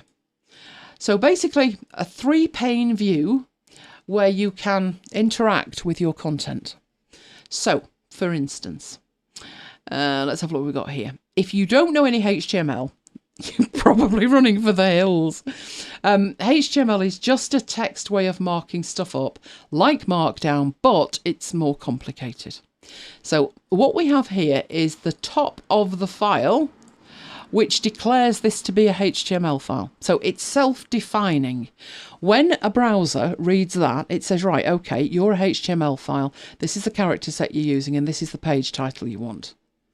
And then the rest of this here, this bit down here, all of that is CSS code.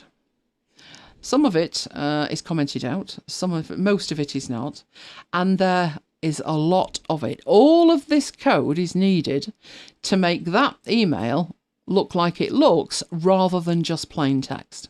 It's incredible. There's so much of it. So we'll keep going.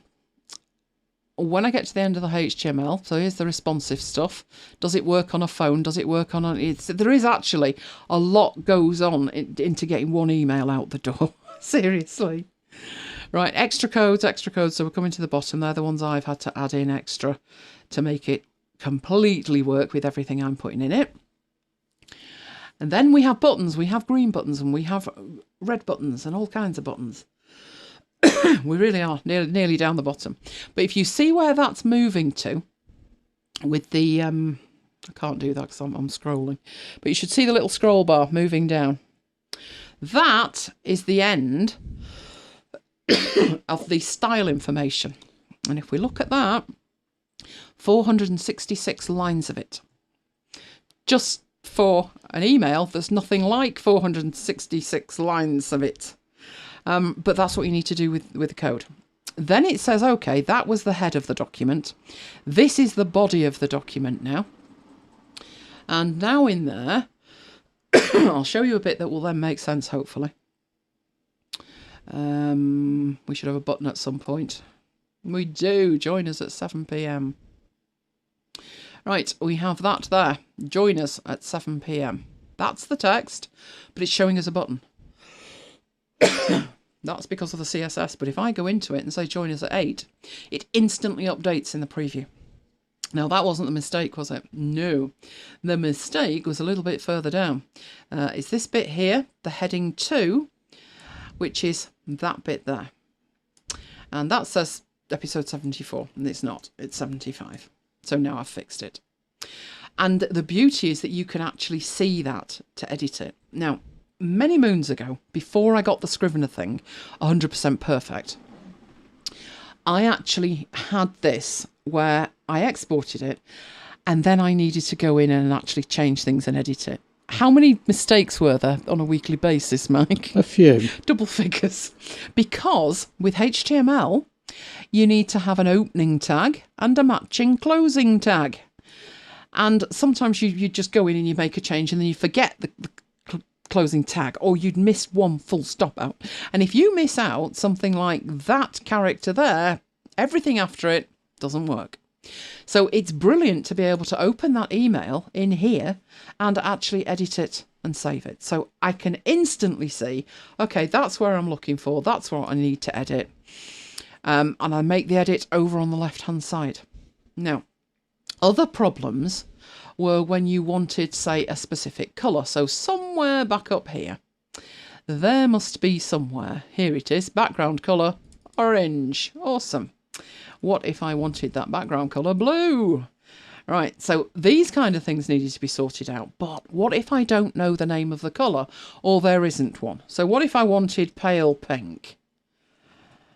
It doesn't understand pale pink, so you get nothing. But it does understand pink, because that's brown. So your text is colour-coded. So if we left it at pink, a lovely pastel pink. But there may be times you just don't know what colour you want. And that's why you've got the swatches over here. So you could literally just click on that. It gives you a code. And if you're over here with that selected, you can say that and it will pass it across.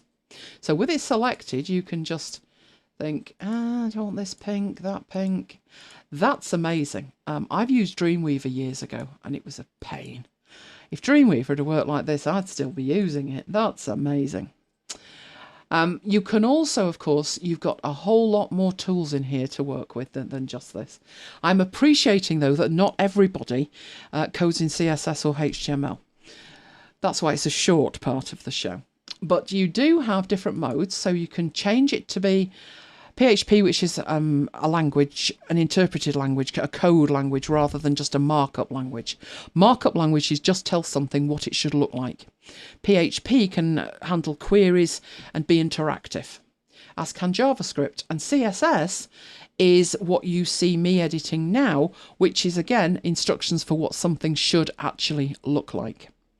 And as I say, over here, you can change all kinds of things. So there we have an orange line.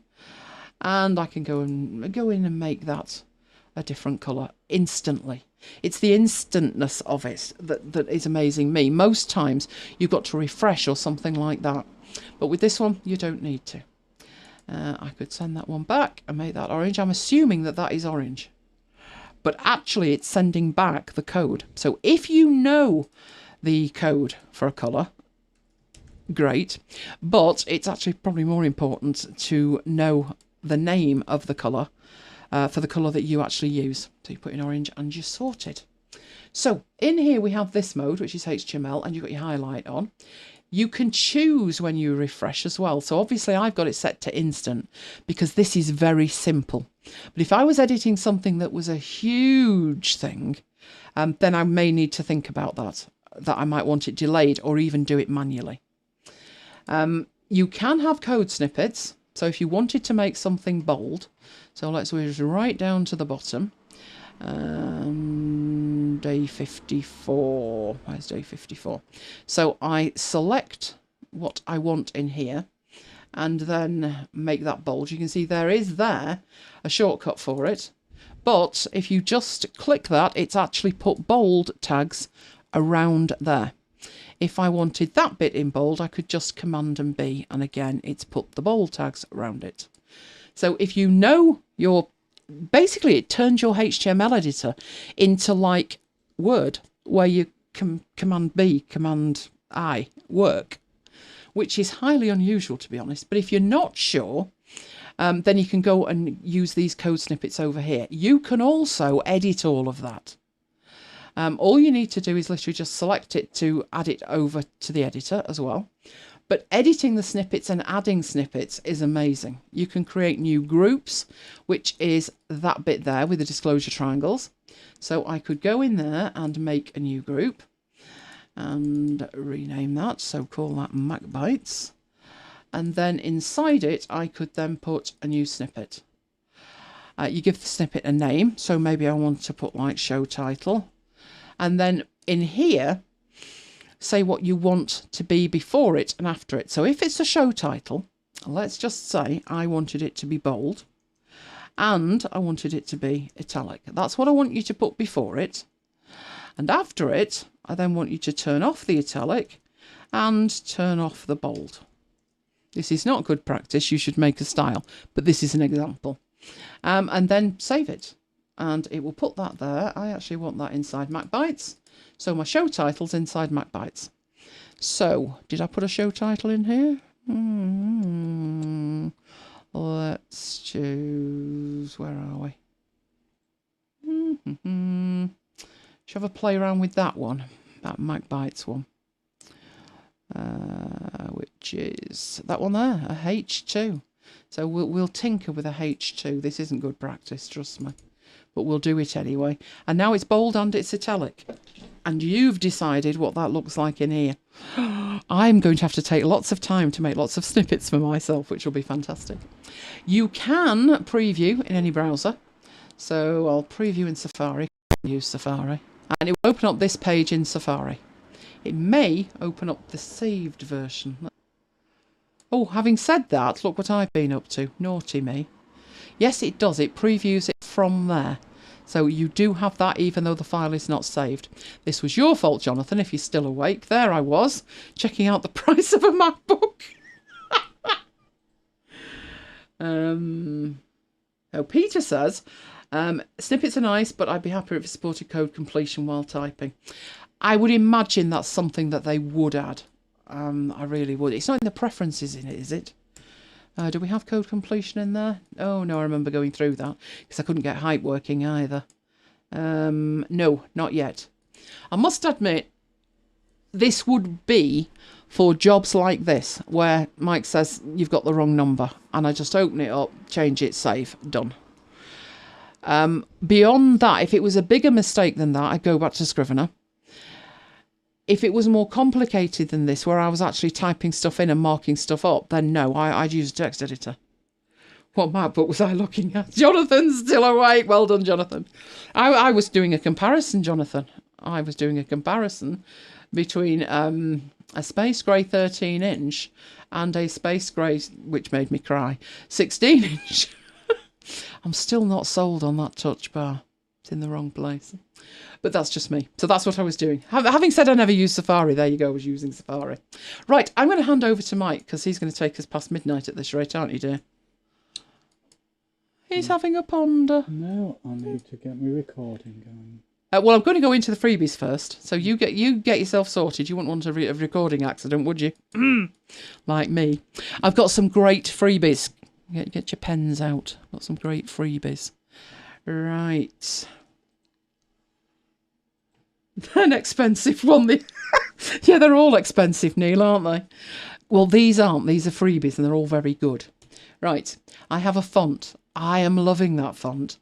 Do you remember the font I started to use during Mike's presidential year? And it didn't have numbers. Yeah, I'm looking at that and I'm thinking that one might be a good replacement. It's free for the next 6 days. So get in there fast. I think that looks really good. Obviously, interior design style where it's like a signature. But I think that would look really good. So I'm liking that font. Completely free. You can get it from Design Cuts. Mike will post the link in. It's designcuts.com/product/romantically-font. Now, what was the next one? Oh, the next one was a good one. I bought the odd thing from a place called AppSumo. Usually it's things like we got step-shot guides via them, didn't we? They're usually like lifetime deals for a very low rate. Today, they sent me this one and said it's totally free. So I thought, seeing as though we have folks that write things here, you might be interested in this. It's non-fiction, but it's to do with writing. So it's supposed to be, I think it was $500, something like that. Now, the only link, when I came to it, and I'm like, okay, so I went through and I did the buying business. And then it gave me a link, which is a referral link. So it's really short, which Mike will paste in. But it's basically FBUY, so fbuy.me/v/Elaine G. But it is totally free, so there is no buying involved. It's totally free. I think it's free for the next 24 to 48 hours, so you will want to get into it pretty quickly, though. But if you're writing anything, you'll love that. Next one, last one, is a free course. That's a shocking image for this course, to be honest. But it is a free course, and it's about video conferencing. Best practices for video conferencing during lockdown, Mike. Lockdown. If you don't know what we're doing, you've never seen Pointless. So it's completely free. It's on YouTube. They were doing lockdown before lockdown. They were actually, bless them. It's completely free on YouTube. Just need to go to the link that Mike's going to paste in and view it. Other than that, we are done for freebies. In fact, we're almost done for me. So, advanced queries in Access. You might want to get a seatbelt for this one. I think this is the most advanced thing in Access, apart from VBA. Don't you? Yeah, you might want to get a sleeping bag. Yes, you might want to get some lovely, nice, warm cocoa, Jonathan, and lie down on the bed and just let this roll over you. And then I'll be screaming klaxon for Isaacs. But without further ado, we'll hand over to Mike and his advanced queries. Last time, I did it with you, didn't I? You did? Yes, I wasn't invited this time. I'll just say that. Right, where's Mike? Oh, Mike's there. So let's get Mike's screen shared. Now, you know you've set me OCD off. Why? Because that's in the wrong place. It needs to be lower. Never mind. I'll get over it. Hang on. I took that from something you sent me. Yeah, but that was clearly before it was all redefined. Oh. But I'll let you off. Anyway, I'm good like that. Before I start, I've got a slot. When for? 23rd. Brilliant. Which is the week after the previous slot. Yeah, which is how it should be. Yes. But obviously I may have to treat myself to some birthday treats in between times. That's fine. I've only put water in. Just to hold it open. It's usually water or dog food. But dog food, they're very sniffy with dog food. It's not on. But we have Nina. Oh, Nina arrived today with the dog food. And I spoke to her out of the window. She's got a black mask. And she said to me, because we're screaming to each other out the window, obviously. We're like 50 yards apart. And she said, I'll show you my mask. So she dives in her car and she comes out. She puts it on and she says, now I'm really Ninja Nina the shopper. You should have seen her. It was terrifying. It's like one of those ones you see on a bike. You're like Darth Vader. Yeah. Like Darth Vader. There you go. No, not coffee time. No. Cocoa time, Jonathan. Cocoa time. So far, so good. 3-2 to me, but we'll see how it's going. Right. I can't see the chat. I can. That's fine. So if any questions come up in the Prezzo, you can I'll deal with it. There you go. can let me know. Jonathan says if he has a coffee now, he'll be awake till 5. What makes you think we're not going on till 5, Jonathan? Bomb, bomb! Where you go, Mike? Oh, thank you. Right, Access Part 2, Week 2. I've been contacted by a few people who had a number of questions after last week's session. So I thought I'd start by doing a bit of a recap. So the first thing was that an Access database is simply a file, a standalone file, and that file can live in a variety of places. It can live locally, it can live in SharePoint, it can live in the cloud. There's various places you can store it. Whereas other database programs, if you created half a dozen databases, they'd just be stored within the app or as one file. But Access works differently. So scenario here is 3 databases, each one's a file, each one's named. A database contains tables, and a table contains fields, which are your columns, and rows, which are your records. When you create your table, you define the fields. So I've defined the title field as short text. A short text field can store a maximum of 255 characters, but I chose to make this one a maximum of 4 characters. The street field, I made short text with a maximum of 50 characters. The date of birth field, I made a date time field, and you don't specify a maximum characters for that, you specify a format, so I chose long date. And the year of registration, so this is our students database or students table. I chose that to be a number, and I chose that to be an integer. The grade, I chose to be a number and chose to be a byte.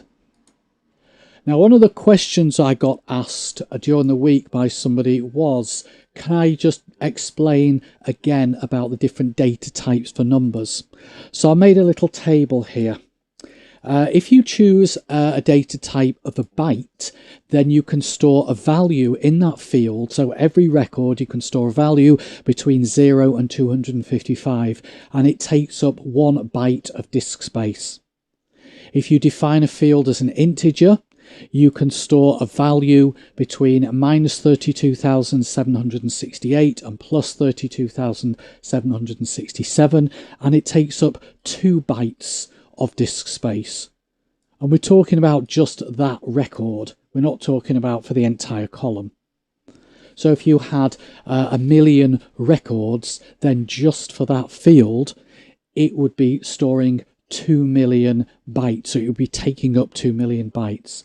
If you went for a long integer, you've got a range of minus 2 billion to plus 2 billion, and it takes up 4 bytes. So for the most efficiency, you've got to work out what values you're going to store against how much disk space you can take up.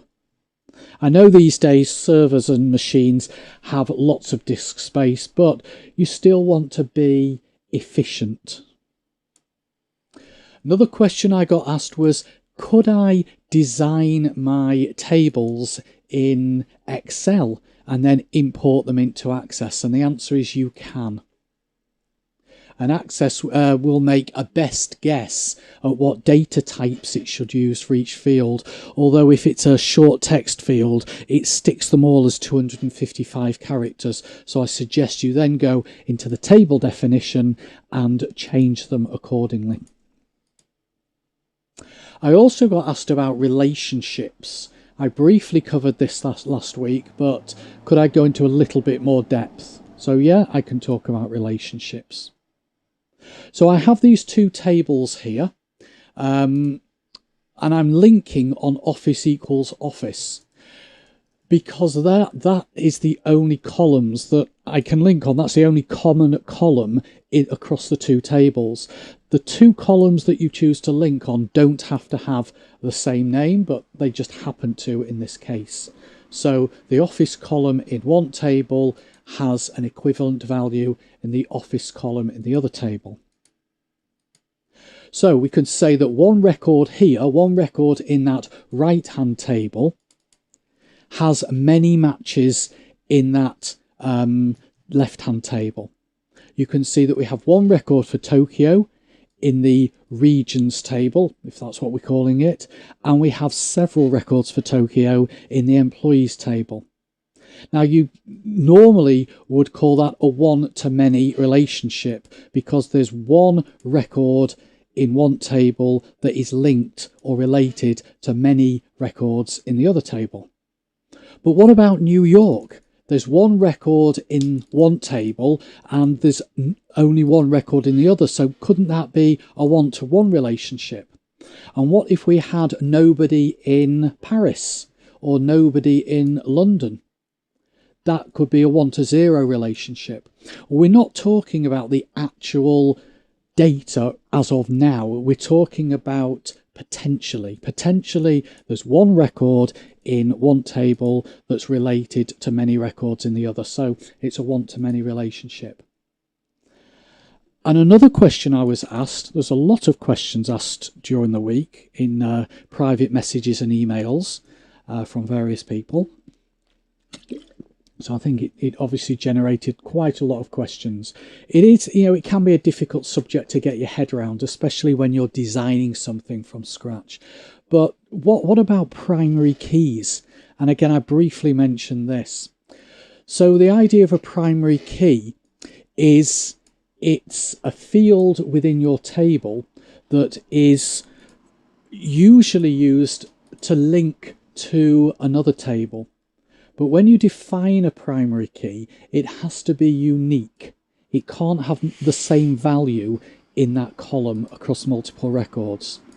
So you could say, well, the manager column could be the primary key because we've got unique values there. But, what if we had two people with the same name? Or what if one manager was managing multiple offices? Then you couldn't guarantee the uniqueness. We certainly haven't got unique region, but we have got unique office because we don't have more than one record for each office. Although, what if you had two offices in Manchester? In which case you couldn't use that as the primary key unless you had, say, Manchester North and Manchester South. But the making it unique is only one thing. The primary key is used primarily to link it, or it will be the linking field that you use in your relationships.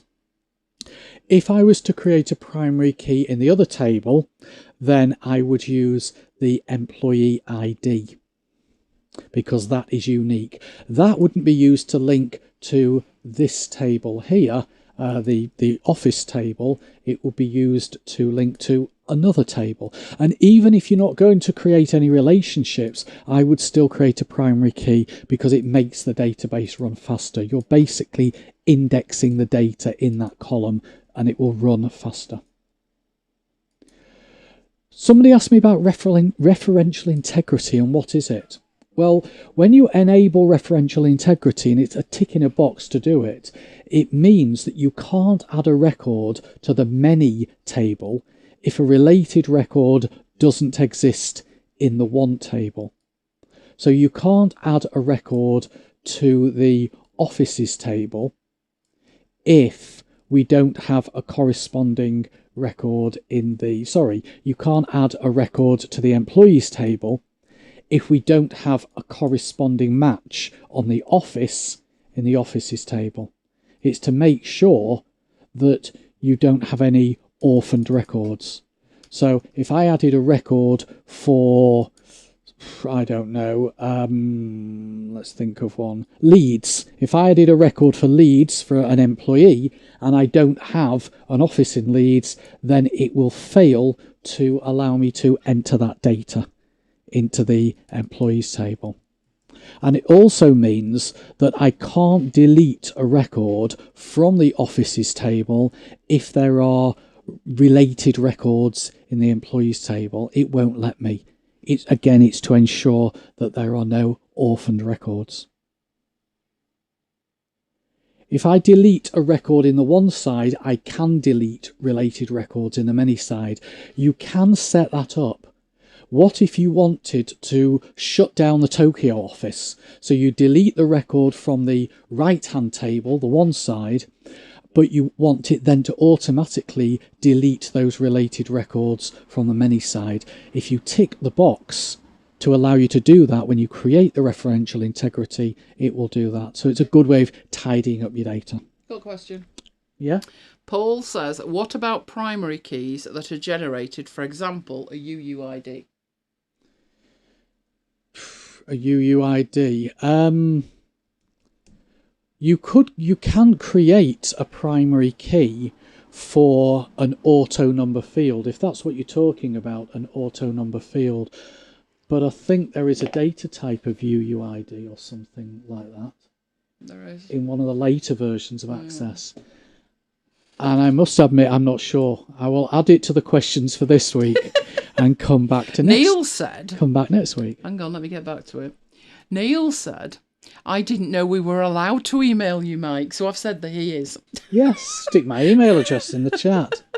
Although I think everyone should know it by now. That's fairly straightforward. It's mike@mthomas.co.uk. There you go. Really simple. Don't send it to mikethomas.co.uk. The poor bloke, he doesn't want to know about access queries.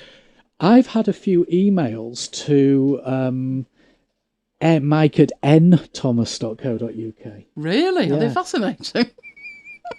I don't know. What I need is... No, it was a renewal for some insurance. So I rang them up and I explained the problem. That was how we acquired a cat, if you remember. Oh, yes. It was, wasn't it? Wilson. Wilson the cat. Wilson the cat, Yes, yeah. Wilson. Were you going to say something? No, carry on. I thought you were. Okay. Right. We also looked at queries last week. So a query is a way of retrieving your data. So you've got this table. You create a query and it produces a table which just gives you the information you requested. And that table officially is called a dataset, which Neil referred to earlier in the chat. He said his datasets were all excited. Now, a query can pull data from a single table, but it can also pull data from multiple tables. If those tables are related, then you create your query pulling the data from multiple tables and you get a dataset. But what exactly is a query? Well, it's a set of instructions written in SQL, which I'll come back to in a minute, that enables you to retrieve data from one or more tables. And there is an example of SQL. Now, as Elaine said before, not everybody writes HTML. I'm sure not everyone writes SQL either, but there's an example of SQL. So, what you actually have is the SQL being run against the table and producing your dataset. SQL stands for Structured Query Language. It's a language that is used to retrieve and manipulate data from databases, and it's supported by many database applications. It's been approved by two main standards organisations, and don't confuse it with SQL Server, which is a type of database. Luckily, Access has a user-friendly query editor. If you want to write the SQL code yourself, you can do. You can switch to SQL view when you're writing your query. And there's actually one type of query, which I'll cover today, where you have to write the SQL code. But, you know, if you don't want to, you've got this nice, friendly query creator or query editor. You can always create the query in the query editor friendly user interface and then switch to the SQL view if you want to. We briefly touched on forms last week. I will go further into forms next week. And we said that forms are used to enter, view and edit data. So they're like an input form. They're linked to your tables. They can also be linked to queries. And they don't actually store the data. So when you have a form on screen, what it's doing is it's pulling through the data from a single record and displaying it in the appropriate fields on that form. Reports are similar. Reports are a great way to present your data. And reports are based on a table or query as well. So a report is a layout usually for printing, but these days most people probably output it to the screen, and it pulls the data in from the table or query. So talking of queries, the main type of query that people use is a select query. And it's called a select query because the SQL begins with select. So you're telling it to select this field and this field and this field and this field and this field from this table. Then optionally you have your criteria, and optionally you can have an order row or clause as it's called. So we're going to go on to look at advanced queries today. And I think that is all I need to cover. My 3 and 8's not working. Neither's mine. Thing is, it was working earlier. So was mine. Press escape. I've pressed escape, right. Okay, so any more questions now I can see? Not another of my... I had a Skype girl call me this morning. Really? Yeah, I forgot to tell you. Really? Yeah. And she had a name. Did she? She did. So I thought maybe it was, I was going to say somebody touting for business. Can we leave that there? I meant training business, obviously. Good grief. So we're talking about primary keys, are we? Yes, there's been conversations about primary keys. Right. Well, if you guys are okay talking about primary keys, then they're having a ball. I will leave you stop squeaking that chair. To answer the questions and talk amongst yourselves. Right. Okay. First type of query I'm going to cover, which I did mention last week, is a parameter query, because I think I briefly showed you, but I will go over it again. So the idea of a parameter query, and this is our students database, is that you might want to create a query where the user decides at the time they run the query what the criteria will be. Not all of the criteria, but for a specific field. So you might have a query that pulls out, say, the name based on a particular grade. But you don't want to create 5 queries, one for grade 1, one for grade 2, one for grade 3, etc., which are identical except for the criteria. So you want to allow the user to enter the criteria at runtime. So this is what you do. Create query design, add in the appropriate table, drag in, say, first name, surname, and let's say grade. By the way, if you double click on these column names, it will put it into the next available blank column instead of you having to drag and drop it. And then for the criteria, in square brackets, we'll put something like enter grade A to E. Is it A to E? No, I think it's 1 to 5, isn't it? 1 to 5 or 1 to 4. So that goes in square brackets. And then when the query is run, it pops up this enter parameter value box. And you type in the value, you click on OK, and it then takes what you've entered in, substitutes it with the, or for the message that's in that query grid, and runs the query. So let's switch back to the design view. And there you go. As long as you put it in square brackets, it will treat it as a criteria. I can add more than one in as well. So if I added another one in, let's say enter year of registration. My OCD's kicking in now. I'll have that as a capital. So when I run that, first of all, it asks me for the grade. Then it asks me for the year of registration. So it takes the 2 and puts it in there. It takes the 2015 and puts it in there. And it returns the data you asked for. Now, there are neater solutions than that involving forms, which I can cover next week. But I will close that down and I won't save it. I'm just going to check if we have any questions. No, we don't. We're trying to get Jonathan asleep. Yeah, I can see that. You are going to sleep, You're Jonathan. feeling sleepy, Jonathan. Here, I'll pass my wine through. A virtual bottle of wine. Mike, chair, squeak, please. Okay. OCD. Right. So that's parameter queries. Next thing I'll look at is calculated fields. And for this one, I'll use a different database. I'll use the HR database. And I have my data in here in a single table. So it's all in a single table in this one. One of the things I said last week was if you can avoid creating columns in the table that you don't really need, then do so, because that will mean that your database will be smaller. And this one's got 30,000 records. It's already, if I go to the properties of the file, just under 4 meg in size. One of the things that you can do is on the database tools you can compact and repair it, and that usually gets you some space back. This was a double the size earlier on today, and I ran compact and repair. I'll tell you a little story about that.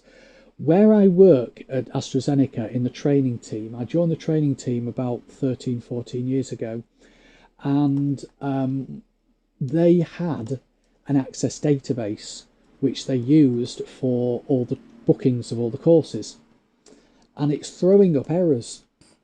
So during my interview I said, let me have a look at it, and this database was about 20 meg.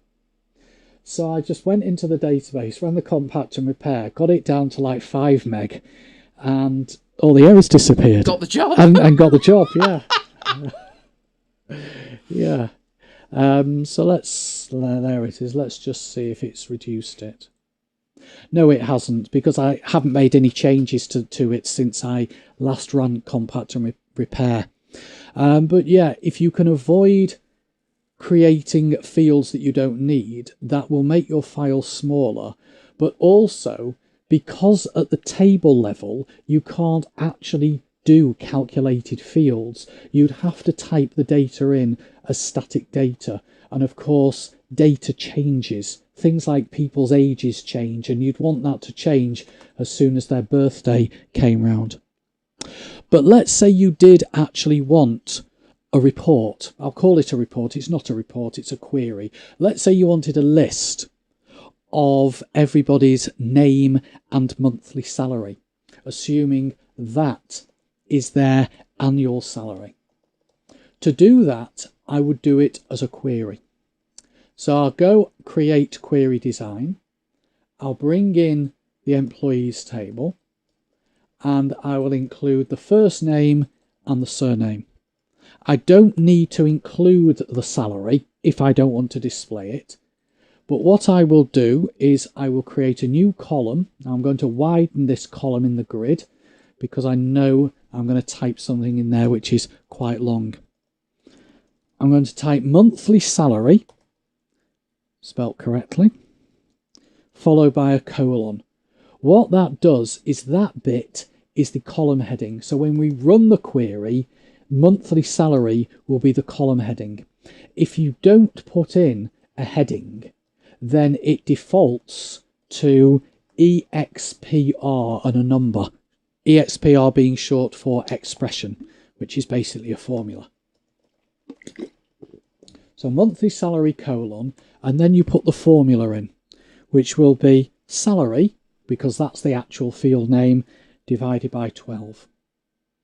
And then if I run it, there we go. So it's calculating on the fly. It's calculating at the time you run the query. If I want to tidy that up a little bit, I'll just go back to the design view, select that column, right click in the blank area and go to properties, or I could have just clicked the property sheet button at the top and then change the format to currency with 2 decimal places and run it again. And there you go, monthly salary. if I'd wanted to see the annual salary as well, I could have dragged that in, drop that there, and then I can see the annual salary and the monthly salary. And if I wanted to change the heading of salary to annual salary, put annual salary : like that. Question. Can I show you the best way to create a web interface for Access? Is that only possible through ASP? There is or was an Access web app, and I have a feeling Microsoft deprecated it. But yeah, I will cover that in a future session once I've checked the latest situation. But it could be that it's only possible through ASP, which we used to do a lot, didn't we? Did a lot of ASP before we moved our sites to WordPress. Mm-hmm. Right, so does anyone have Jonathan's number? Just replying to that. Yeah. Leave him sleeping peacefully. Give him a call. Do you know, if he'd only just gone, that would be hysterical, wouldn't it? Rockabye Johnny on the treetop. I wonder if he puts it on D&D at night. Oh, this is opening up all kinds of possibilities. Okay. So that's one example. Another example, what I'm going to do is I'm going to keep the same query open and just delete the fields and bring in new stuff. Another example would be you want to work out how much tax somebody has to pay. So to keep this simple, we'll say the tax is just 10% of the salary. I'm moving to your country.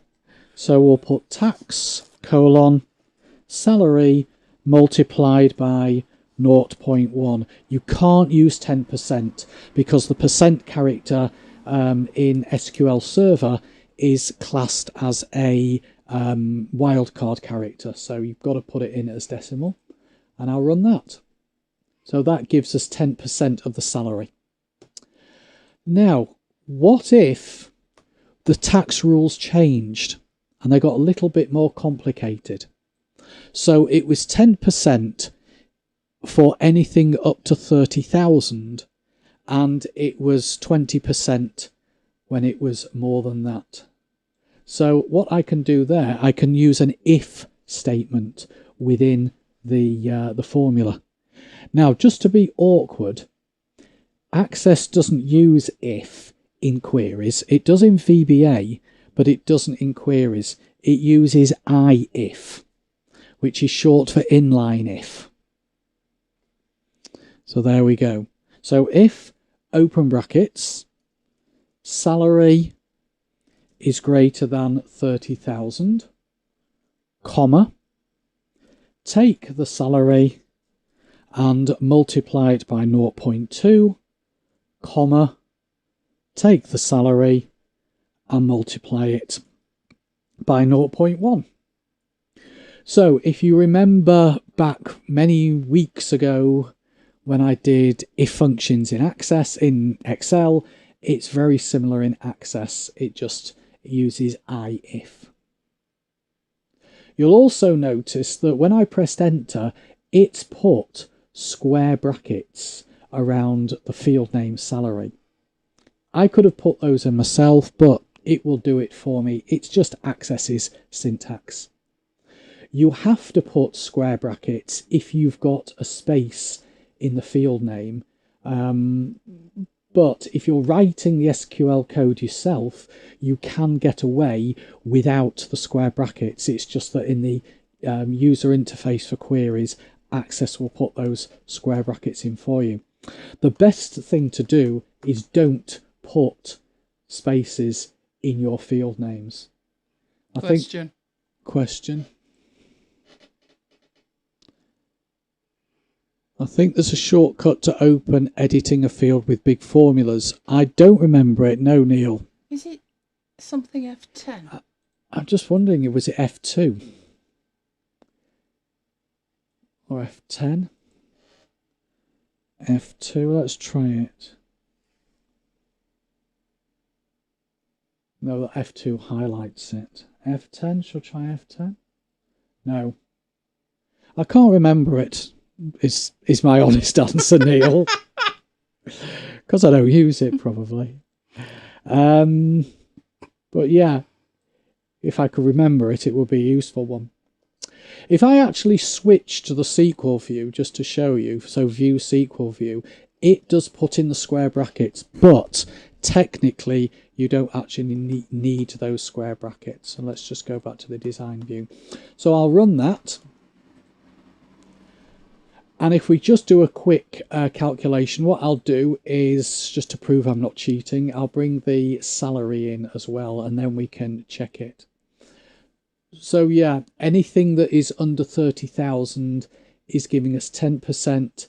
Anything that's greater than 30,000 is giving us 20%. Okay, so there's an if function. Next one I'll do is to calculate somebody's age. We don't need the date of birth in the query, even though we're going to be using the date of birth, but I'll bring it in anyway so that we can see it. And here I want to put the word age so that that becomes used as the column heading. And I will put date, open bracket, close bracket, which means current date, minus date of birth. Is what you're looking for called a builder? Invoke a builder? Yeah, probably. Control F2. Control F2. So right. that'll be the function key at the top, then the control at the bottom. I thought F2 was involved. Yeah, there's also a button on the toolbar to bring up the builder as well. So it basically brings up a little dialog box. So is that what Neil's talking about? Brings up a little dialog box and lets you build the formula that way. Neil's just said, or is it expression builder? It's one and the same. Builder and expression builder are one and the same. The button actually says builder and the dialog box says expression builder in true Microsoft style. Oh, yes. Yeah. So age is date of birth, current date, which is date bracket bracket, minus date of birth divided by 365.25. Now, if I press enter, there's something it doesn't like there.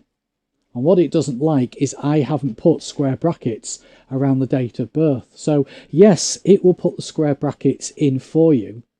But if you've got a field that has spaces in it, you need to put it in yourself. So there we go. Today's date minus date of birth divided by 365. Now, that will give you the age of somebody. But you need to put the date of birth, the date minus the date of birth in normal brackets. So it does that as a separate calculation.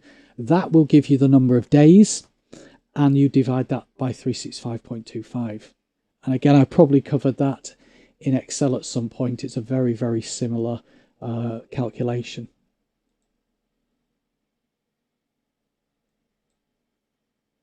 If I wanted to just pick out the integer, because I could remove the decimal places, but if we've got somebody who is past the 0.5, like this person here, it will show them as 57. If you remove decimal places, if they're past the 0.5, it'll round up, just like Excel does. So I'm going to edit the formula, and I'm going to change the formula to stick int at the beginning. Int, just like Excel, retrieves just the integer part. So I'll need two open brackets there and a closing bracket there. The first integer, or the first bracket, is part of the int function or integer function, and that has a closing bracket there. And then the other bracket is the one that is part of the date minus date of birth. So let's run that. And that gives us their age. Do we have any other questions? No. Okay. Another thing will do. So hopefully you're finding these examples useful. I've just basically picked a few useful examples of calculated fields. Let's go back and look at doing another one. Let's look at combining together the first name and surname into one column, which I'm going to call name.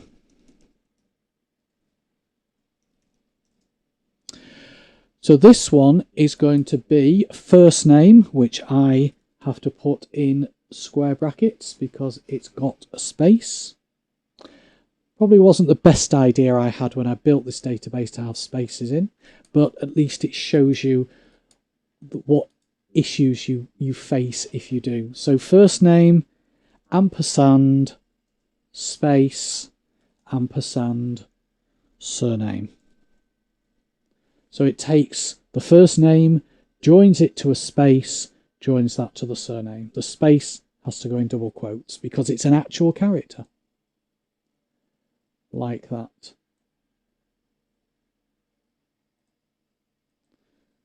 Okay. What if I wanted to calculate, because I'm going to go back now to my data. In this data, each employee has been given a rating every year. It's like an appraisal rating. We love appraisals, don't we? Oh, yeah. An appraisal rating every year. So 5 is excellent, so 4 is not bad, 1 is you pretty much are out of the door unless you improve. I guess you could do this for your students as well. You probably do, don't you, Neil? But I want to calculate for each employee the average rating. So this one, as you can see, 4 plus 5 is 9, 12, 12 divided by 3 is 4. So the first record should be 4.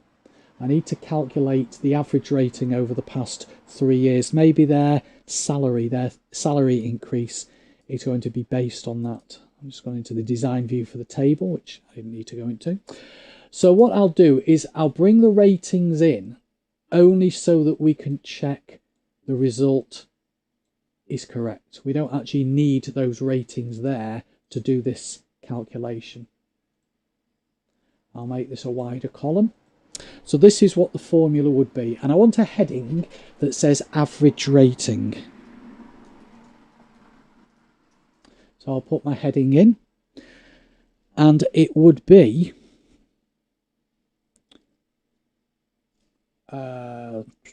open brackets, rating, and I'd have to put square brackets here. So rating 1, close square brackets, close normal brackets, plus open square brackets, rating 2, plus open square brackets, rating 3. I'd need to put the whole of that in brackets, so it does that as one calculation, and divide that by 3. Now something, what doesn't it like? I've got an extra bracket there, I think. Yeah, okay. So it's rating 1 plus rating 2 plus rating 3. They've gone in square brackets because there's a space within the field name, divided by 3. And if I go and run that query, we get a very strange result. Now let's go back to the design, take off the divided by 3, and we get 453 and 411. What's happened is that in the underlying table, those ratings are being stored as text. They're not being stored as values. You can see that the ratings are being stored as text. So there is a way around this. the way around this is to use another function, which is called the val function. What I'm going to do is I'm going to cheat a little bit rather than me retyping the whole thing. I'm going to go to my notes and I'm going to copy and paste that formula in. So basically, question. Yeah, exactly, Neil. I could use the expression builder to build the function.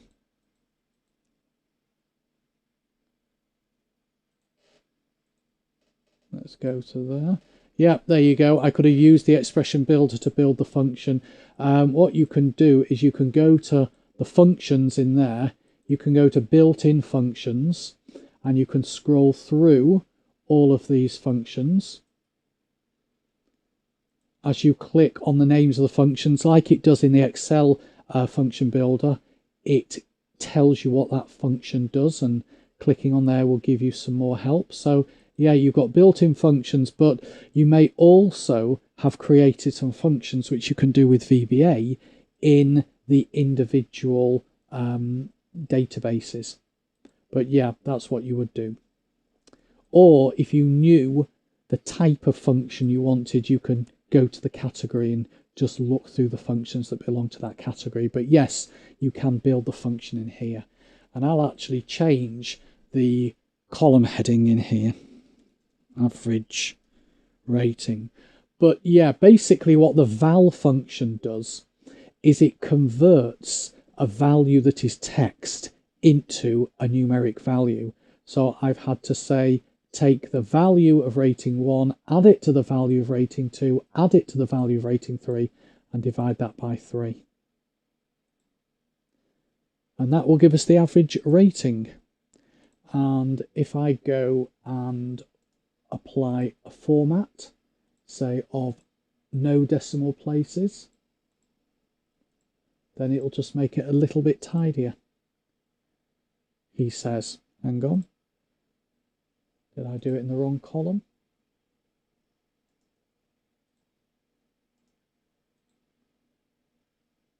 No, I said no decimal places. Let's choose general number. Okay. Neil's liking that. He says that's powerful. Good. I'm just wondering why it's not giving me the number of the no decimal places. Well, while you have a think about that, yeah. Do you know what I've just done? Got an order? No. What? I've just texted Jonathan to say 4299. Really? If he wakes up and comes back, you're all in trouble. Oh, I'm a yes, naughty girl. if he comes back, then... No. Once you've gone to sleep, you're forfeited. Sorry. Right. Game over. Right, I've sorted out the problem.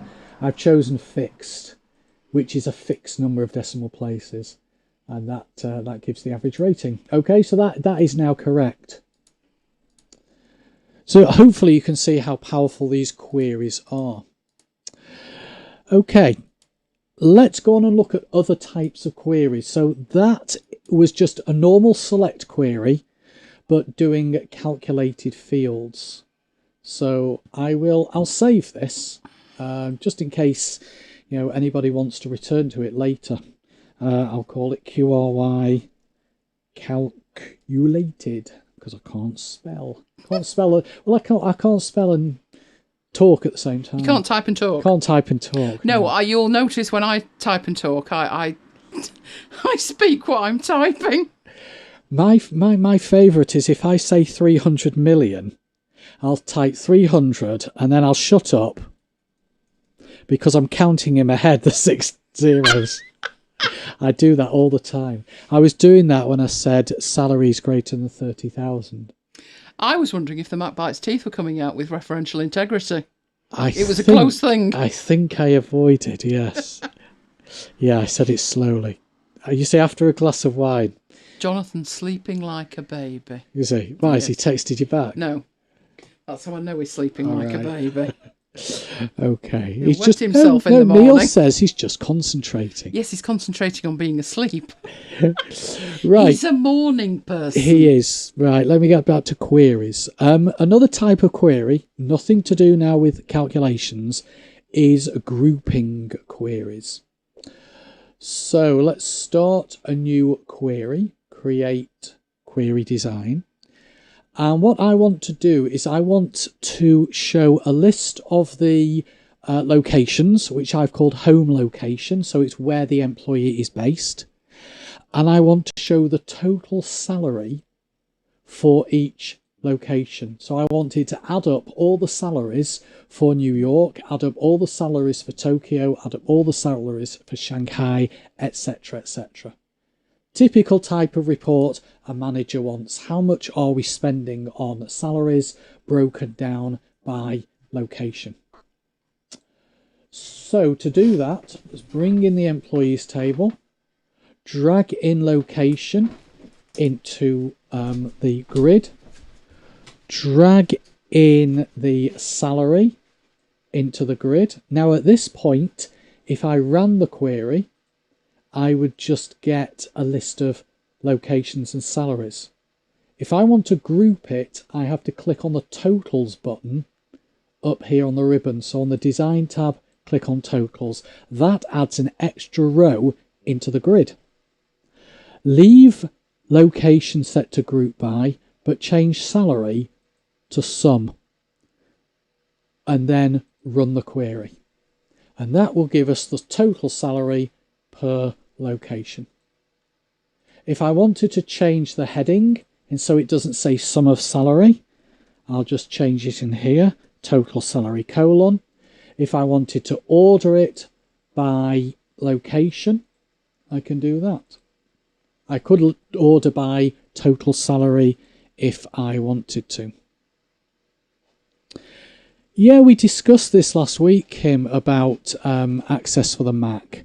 And I think we came to the conclusion that it's probably the underlying architecture of access that doesn't make it possible. But yeah, if they did have it for the Mac, it would be great.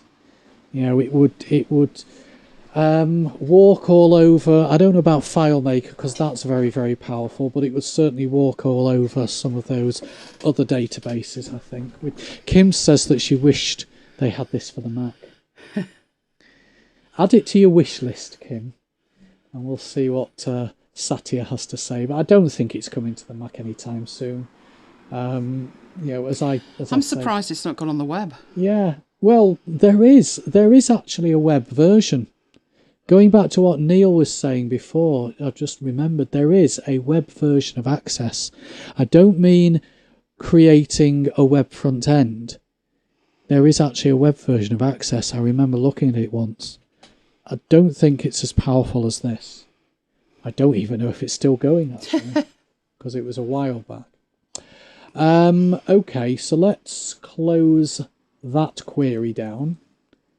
In the real world, you'd probably save all these queries, which means that they get added to your queries list, and then you can just double click on them from that list, and it will then run the query by generating the data on the fly. So as the data in the underlying table changes, the data in here will change.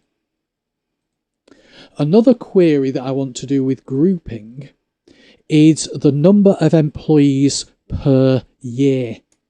And what I mean by per year is based on the start date. So how many people joined the company in 2008? How many people joined the company in 1995? How many people joined the company in 19 whatever, etc., etc.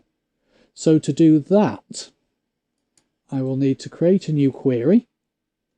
I'll bring in the employees table, and to get the year, I will need a new field. So I can call that field year, and the formula will be year, open brackets, open square brackets, start date.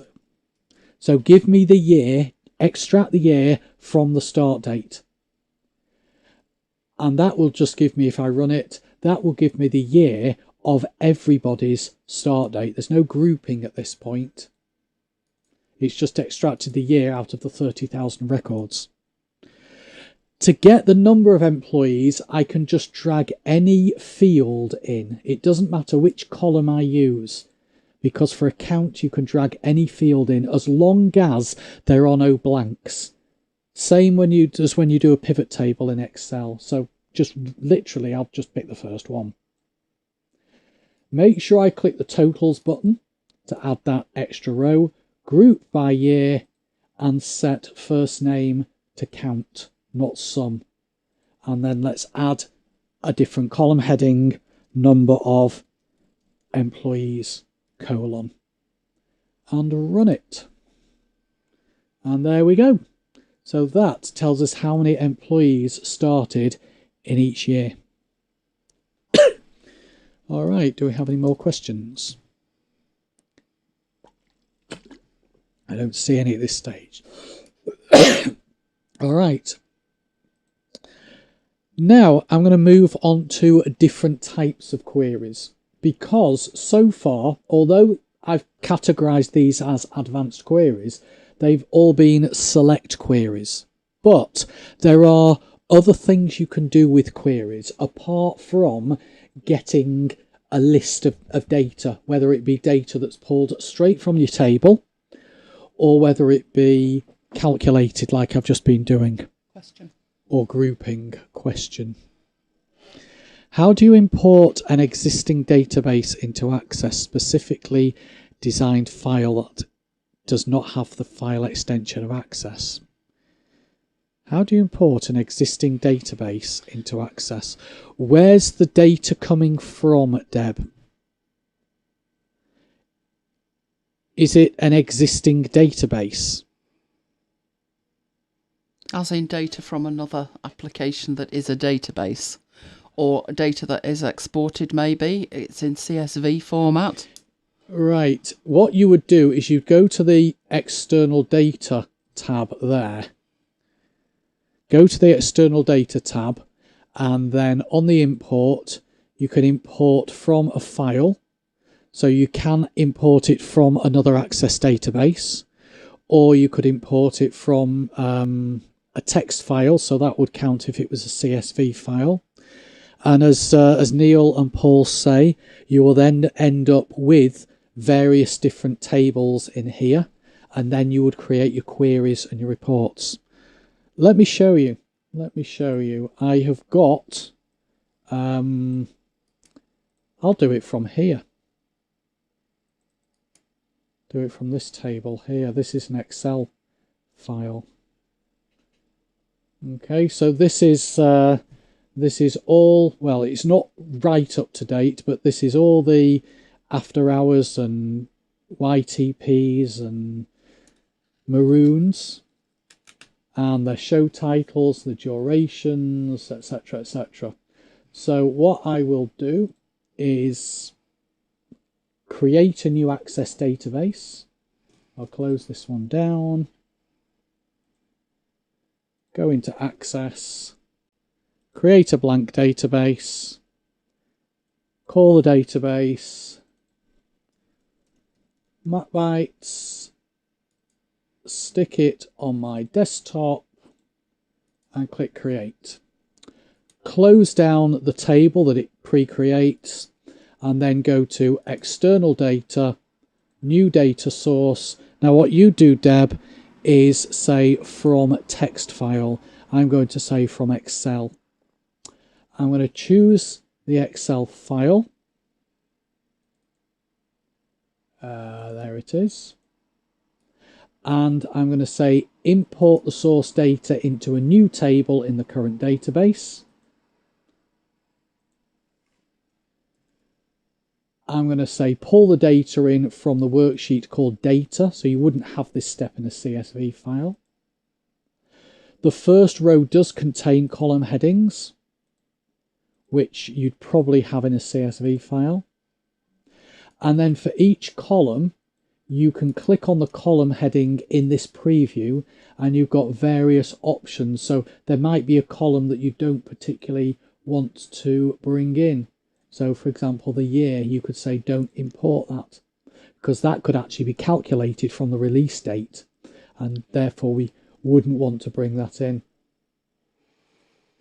You can choose which will be the primary key. So we will have the name, because that should be unique, or that will be unique. And then give it a name. TBL MacBites shows. And then finish. So there's our table with all the data imported. Let's see what it's done to the actual design. So it's created a short text field. We don't need it to be 255, 30 would probably be enough. The show title, let's say 50, because we can have some fairly long show titles, can't we? Oh, we can. The duration, it seems to have set up as a date time field, so I just need to choose the right date or time in this case. The release date, that's fine, and that's the show, so that's whether it's after hours, MacBites, marooned, we'll say 30. So that's what I was saying before, that you might have to go through and change those and then save it. It would create duplicate values in the index, would it? Have we got multiple ones of the same name? Shouldn't have. Shouldn't have.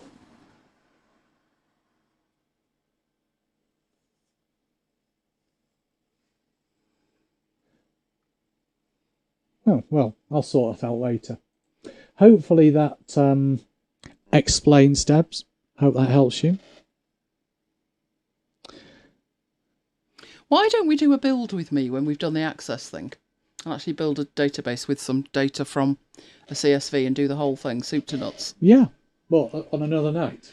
Yes, otherwise Jonathan will be up in the morning by the time we finish. Then it'll be And at the moment, then it'll be he's sleeping peacefully, no reply to the text. If we're still going, I win. If we're still going at 8 o'clock in the morning and he gets up. No, not happening, Mike. Okay, so the next thing we'll look at then, I was about to talk about different types of queries. So let me reopen my, that's the wrong database, reopen my HR database.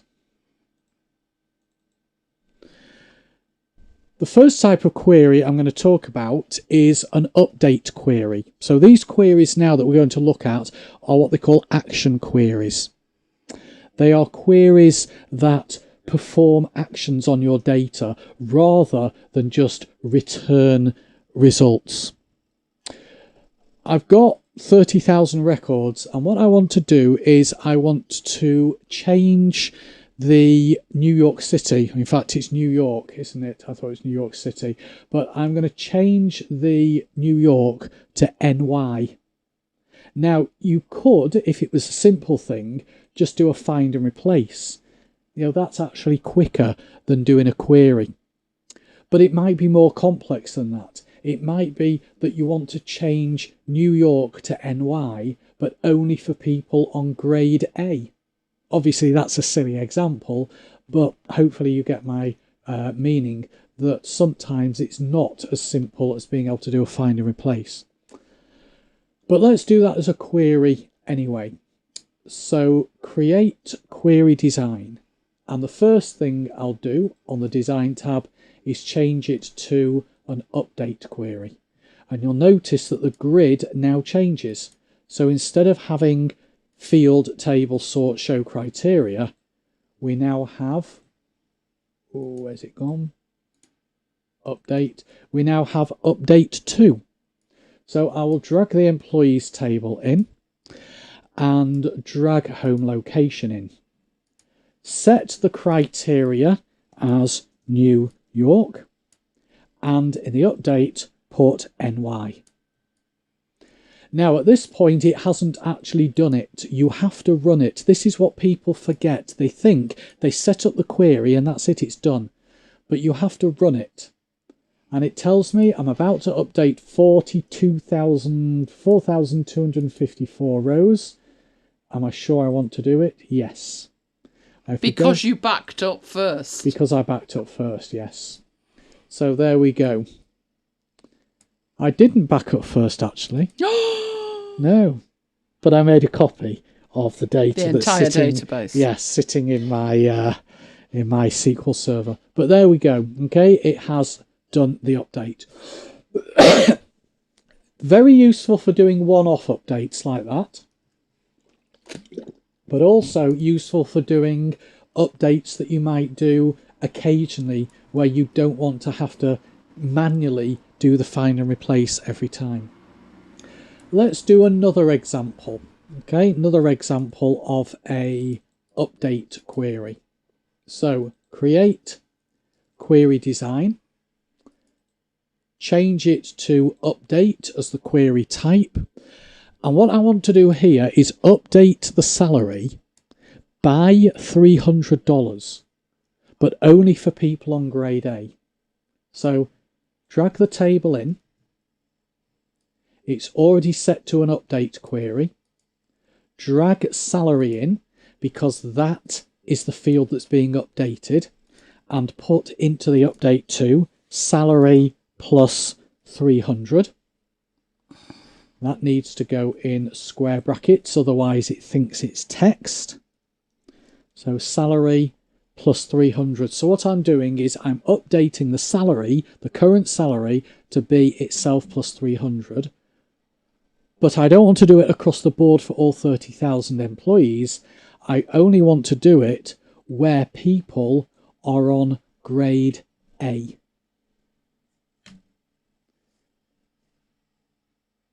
If I then run that, it's going to update 5,928 records. So it's going to change all the people on grade A, it's going to change their salary to add 300 onto it.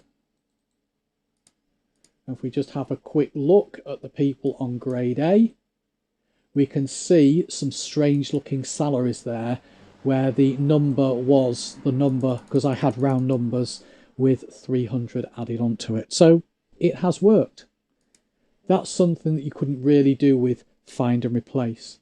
And if everybody on grade A got a £300 or dollar salary increase every year, you could save that query and you could just run that query each year. Or you could have a couple of parameters like I showed you earlier, where you feed in the increase value and the grade and run it. So let's call this one QRY increase salary, which means if I run it again, and you'll notice the icon is now different. So run it again and we go and look at the table. Now the salaries have changed again. Okay, so there's a couple of examples of update queries. Let me show you another type of query, and that is an append query. An append query will add records onto another table. Now, to do this, I need to do a few things before we get to the query. But I'm going to close this database and I'm going to use the students database. Let's have a look for questions. No, I don't see any. We're talking about LibreOffice, which is probably best left till later. Okay, so I have students in here. I have 100 students, I think. Yeah, 100 students. And I have a column called leaver. So when somebody leaves, when they've been through all 5 years of college, we mark them as a leaver, but we retain their record in this students table. We then decide that the students table is getting a bit busy. Not in terms of the fact that there's too many records, because Access can handle millions of records, but just from our point of view. So we decide that what we'll do is we'll hive off the people who have left the company into a separate table. Question about the last one. But we have a question first. Does it leave the original table or do you have to update it? But then he says back up. Back up. Does it leave the original table? Right. Right. If you back up, then what Elaine was talking about was backing up the entire database. Is that what you were talking about? Yeah. Or not? If you want to back up the entire database, then you just make a copy of the actual file. But if you made a copy of the table, that's actually something I'm about to go through now. So depends which sort of backup you're talking about. But if you made a copy of the table, let's close this table down, right click on the table and copy, and then right click in any of the blank space and paste. And it gives you an option. You can either make a copy of just the structure, which in this case is what I want. But if you wanted to make a backup of the table, then go for structure and data.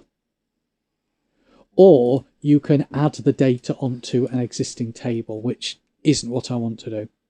But in this case, I want to just take the structure and create a new table called TBL levers.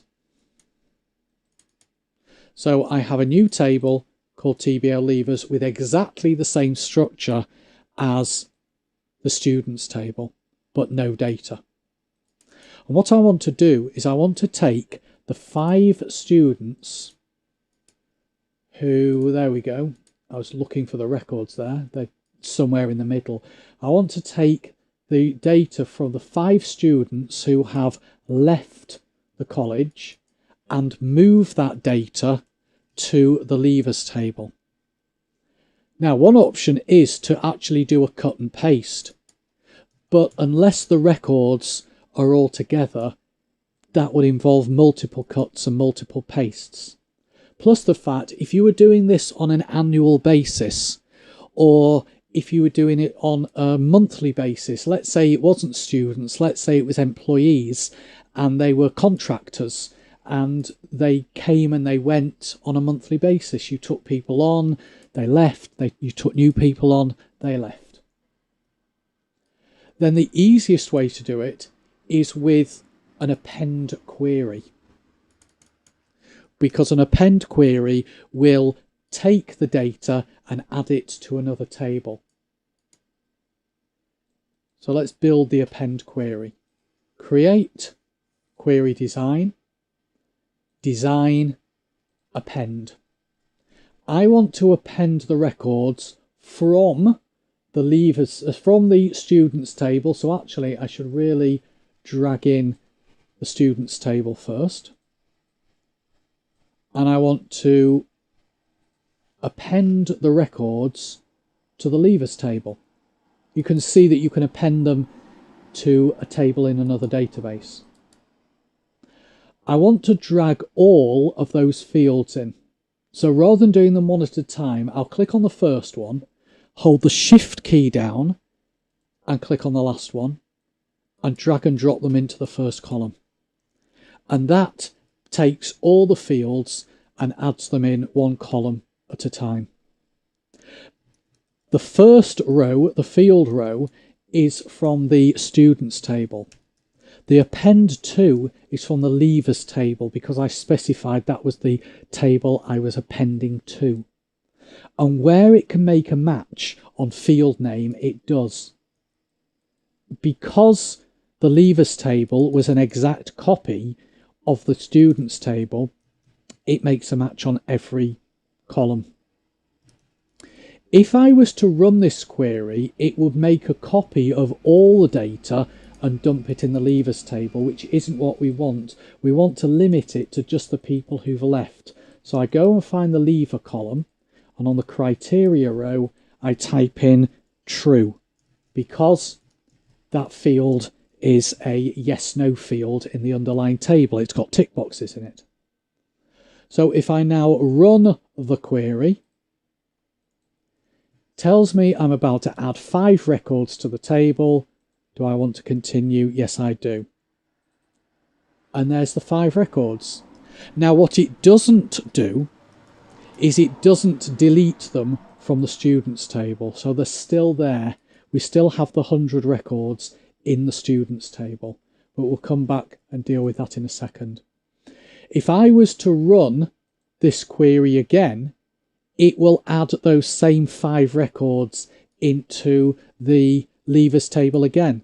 It would probably throw up an error because of the key field, and we have the student ID duplicated, but nevertheless it would still attempt to do it. So by setting up a query, and I will save the query as QRY copy leavers, it means now that every time I double click on that query, it will add however many records there are in the students table into the leavers table, but only the ones that have got a tick in the leavers field. But the problem we've now got is that it's still got the records in the students table. So this brings us onto the next type of query, a delete query. A delete query is really useful for deleting records from a table in a batch, rather than you having to go through them, do them one at a time. And it's useful if it's a one-off, but it's also useful if you're doing it on a regular basis. So you want to delete all the people who've left because they've got leaver ticked. Just looking for the tick boxes. There they are. We've still got 100 records.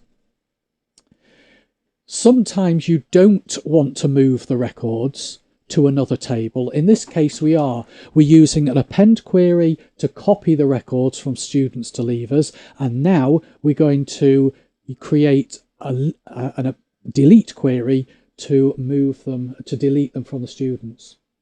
So it's a two-step process, but you don't have to do that. It might be that you just want to delete all the people who've got a tick in the leaver box, but you don't want to move them somewhere else. So usually you have an append query and a delete query running one after the other, but you don't have to. It could just be an append query, it could just be a delete query.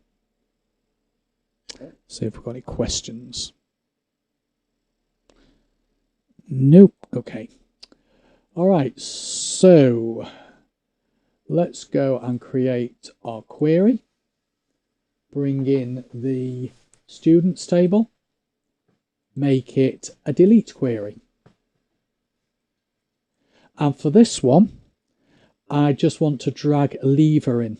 I don't need to drag all the fields in because the criteria is coming from the leaver field. So where leaver equals true, not spelt like that. That's better. So now if I was to run this query, it's going to delete 5 rows from the table. That's exactly what we want. And if I go and check the students table, yeah, we're down to 95 records and we have no leavers in there. So there's an example of a delete query. Okay. Now, another type of query is a make table query. So let's say I just created a normal query. So create query design. Let's do this on students. And let's bring in title, first name, surname, and phone number. If I run that, we know what happens. It just generates a list. If I saved that query and ran it again next week, if any of the data's changed, then I will get the new data. But sometimes you want to sort of archive your data. You want to say, this was the list of names and phone numbers as at the 9th of May or the 8th of May or whatever date it is in your time zone. To do that, you could export this to Excel. So you can have the query up there and say export external data, export to Excel. But if you wanted to save this as a separate table in Access, then what you'll need to do is switch back to the design of this table, of this query, sorry. Oh, hang on. There's my query. Where have I gone? You've lost yourself. I've lost my toolbar. Where's my toolbar gone? Let's switch back to the design view. Right, do it that way. If you ever lose your toolbar, just right click on the name of the query and switch back to design view. What I want to do is I want to make it into a make table query. So I'm going to call this table TBL telephone 9 May 2020. So I have a record of when it was. Click OK and run it. And that's actually going to paste 95 rows into a new table. So it's created a new table based on the results of a query. Okay, and the last type of query that I'm going to create is a union query. Now, what is a union query? Well, I have two tables here. I have the students table with 95 records in it. And I have the leavers table with 5 records in it. And what I want is I want a list of everybody, the current students and the people who've left. Now, one option, of course, would be just to create an append query to add the 5 leavers back into the main students table. I don't want to do that. I want to keep them separate. I do not want to merge them back together, but I want a report that shows me all of them. And this is where union queries come in. Because what you're doing is you're joining together 2 tables, and it can be more than 2 tables. I'm keeping it simple. Joining together 2 tables that have the same structure. So I want to end up with 100 records. Now, you cannot create a union query through the user interface. But what I'm going to do is I'm going to create a basic query where I go to query design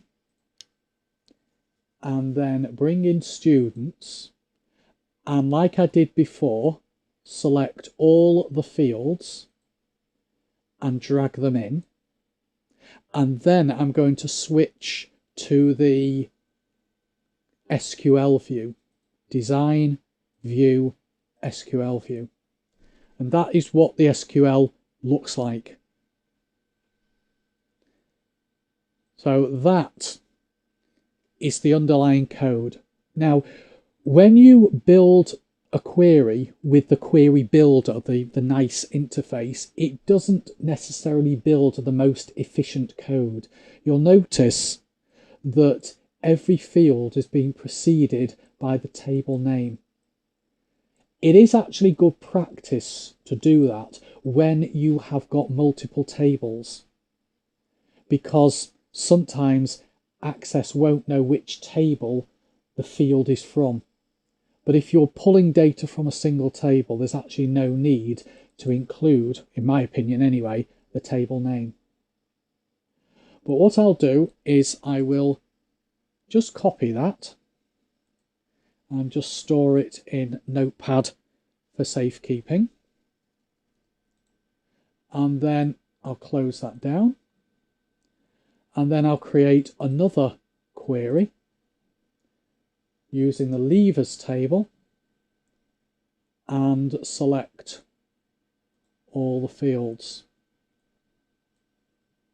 and do the same thing. Switch to the SQL view, copy that, paste that in there. So what I've got is I've got 2 separate queries. If I add the word union between them, that creates a union query. Now, I could have typed that all up in Access directly. What I could have done is I could have gone to create query design, switched straight to the SQL view and typed it up in there.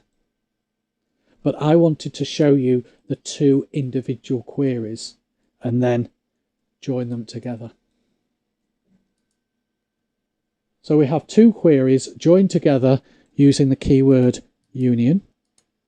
If I now run this query, we now get 100 records,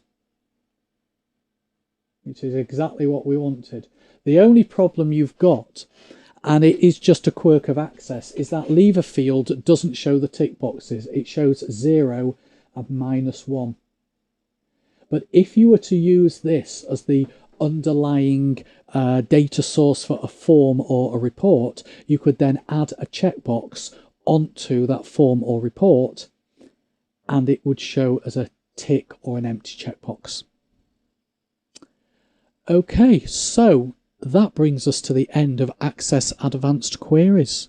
I hope that has been useful. Now, I see a question. Do I still use Access at work?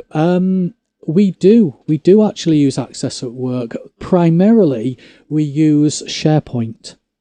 We obviously have a lot of bespoke systems which have bespoke databases sitting in the background, probably SQL Server or Oracle or something like that. But we primarily use SharePoint. But what I say to people is Access has much more powerful form design tools, and much easier to use form designing, report designing and querying. So what I would suggest if you want to store your data in SharePoint is splitting your data. So have your data in SharePoint lists and have your forms, queries and reports in Access. Interestingly enough, and I think we've talked about this quite a bit, Access in a corporate environment, certainly a large corporate such as AstraZeneca, probably isn't the best way to go, because you end up with data islands. You end up with people creating pockets of data just for themselves or their team, and nobody has central control of the data. So I think Access is probably discouraged from being used, but there are a lot of people who use it. I'm surprised at the number of people who come on the Access training courses that I deliver. And I would say until about 3 years ago, when we got this dedicated system for course bookings, we had an Access database. I actually built a complete system that was used across the whole company for booking and managing our training courses. I built it in SQL Server. I used ASP for people to input the data via forms on our website so that they could book on the courses. But in our team, our training administrator and our training manager had an Access database that hooked into this SQL database, which had all the forms and queries and reports in it. So the answer is yes, although I wouldn't encourage people to store their data in there. I would encourage people to, as you say, Neil, store the data in SharePoint, and then Access becomes the interface to those online lists. Okay. There's a question about GEDCOM files. I think GEDCOM, I've not come across GEDCOM, I presume, is the genealogy. Yeah, Paul said if it can be exported to a text file. Yeah, then it can be imported into Access. Yeah, then bring it back. You can store your data. Your data can be stored in various places. It could even be stored in an Excel spreadsheet. The real power of Access is in its queries, its forms and its reports. Okay.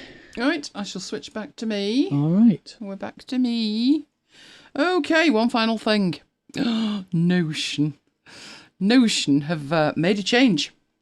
It's a tiny, tiny change, but makes a massive difference.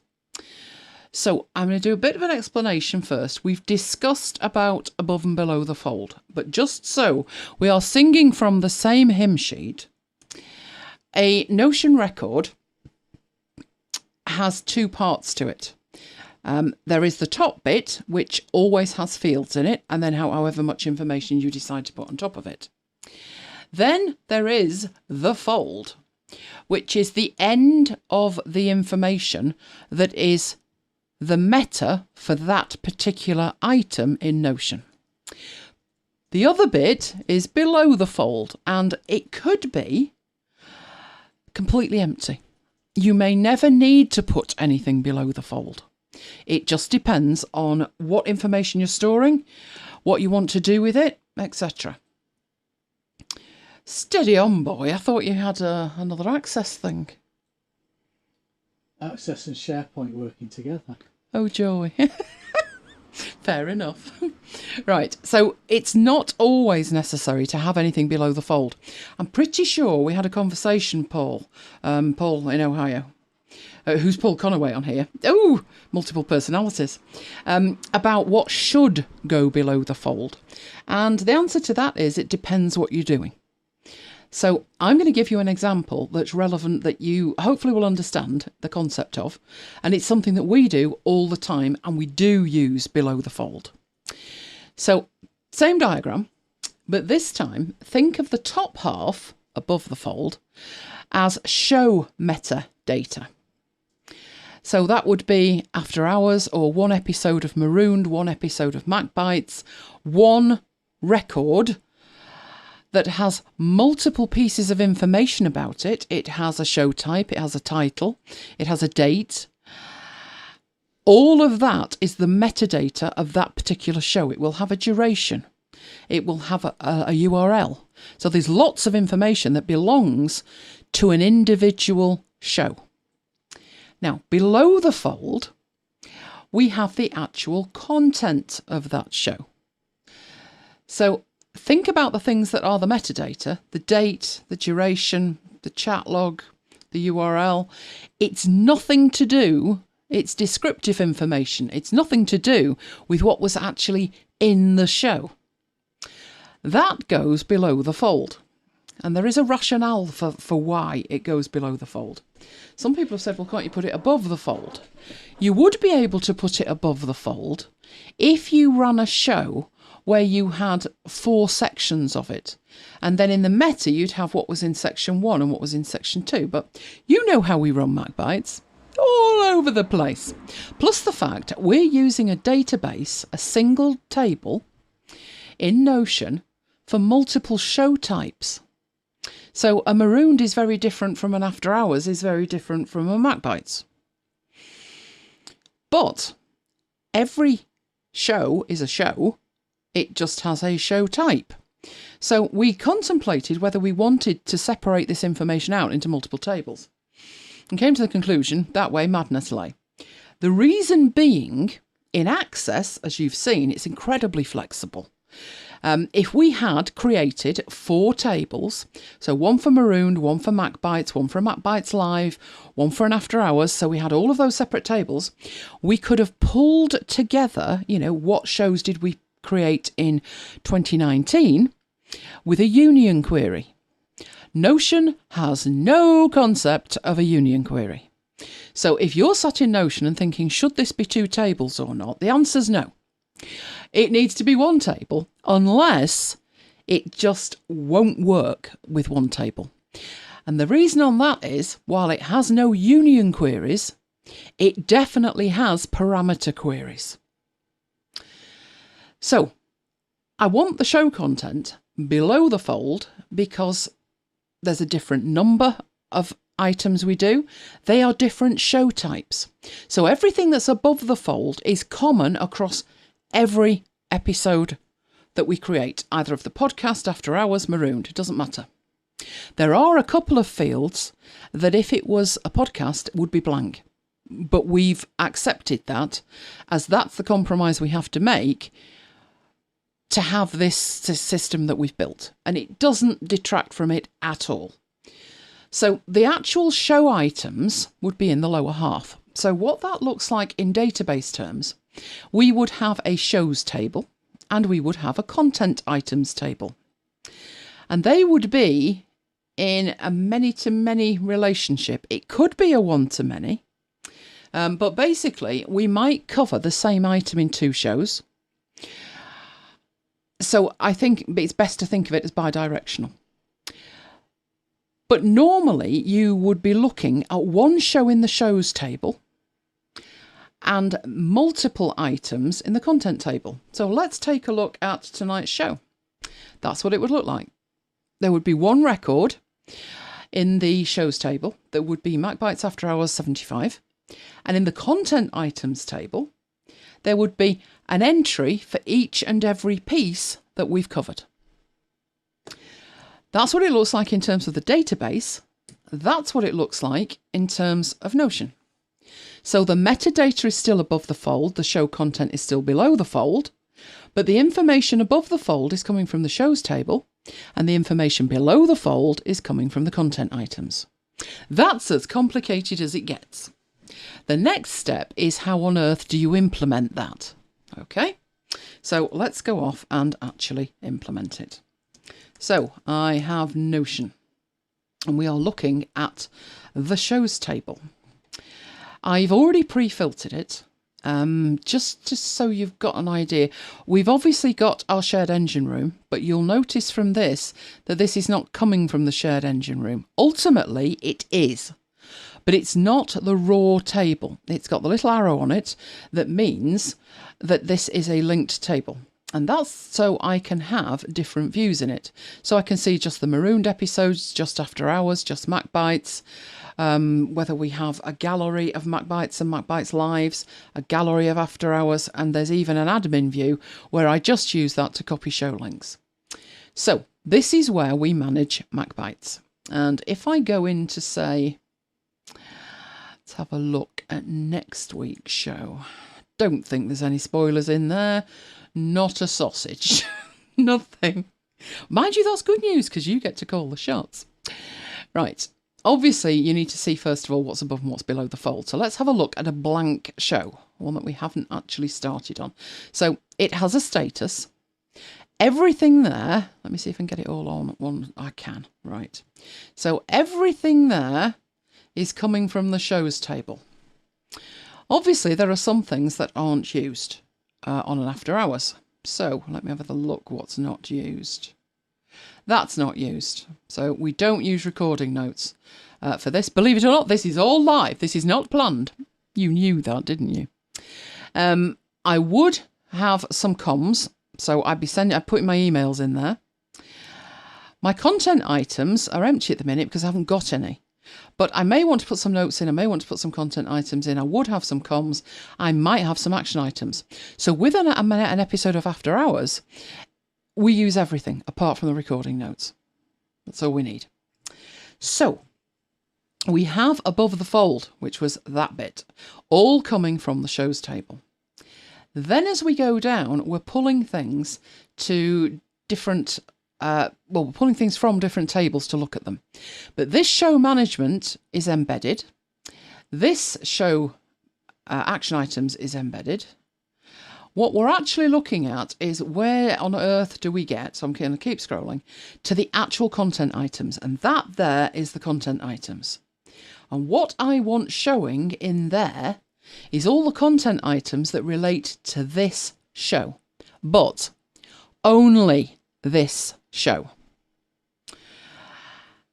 We have in the content items table, I just looked while Mike was working, 821 entries. Those are all the things we've covered as long as we've been using this system.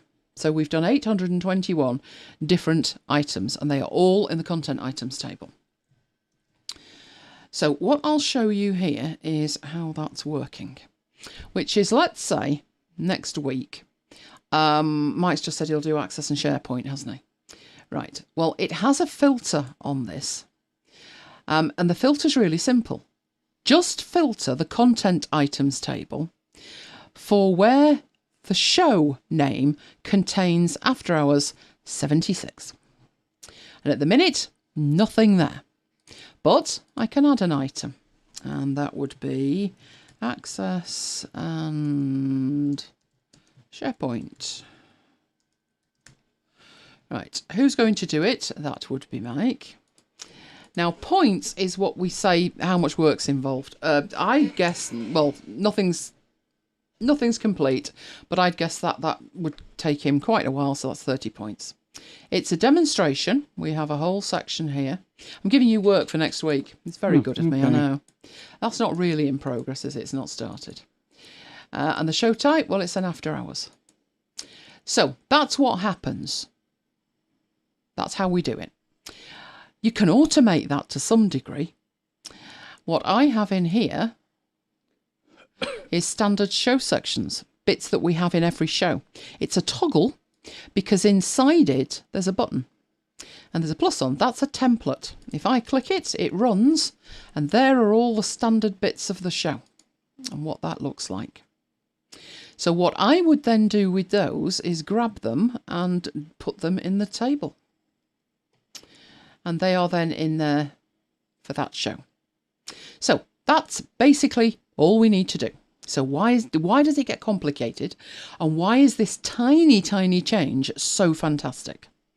Right, well, this is why. So I'm going to go back to the shows up here. In fact, we'll do it properly. We'll go through the right one, which is after hours. Now, I'm thinking I've already done that. So how I'm going to actually do this, I'm going to create a different type of show. So we'll go to all active shows because I want to see the active shows. So these are all the active shows at the moment. I want to make a new show, and I have the opportunity here to make a MacBites live, which is when Apple do an event.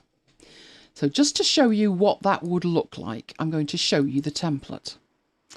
A MacBites Live is very simple. There is nothing below the fold. And we can actually do that without anything below the fold. I would be quite happy to run that show with no prompts below the fold. I've done it for 11 years. I'm fine doing that.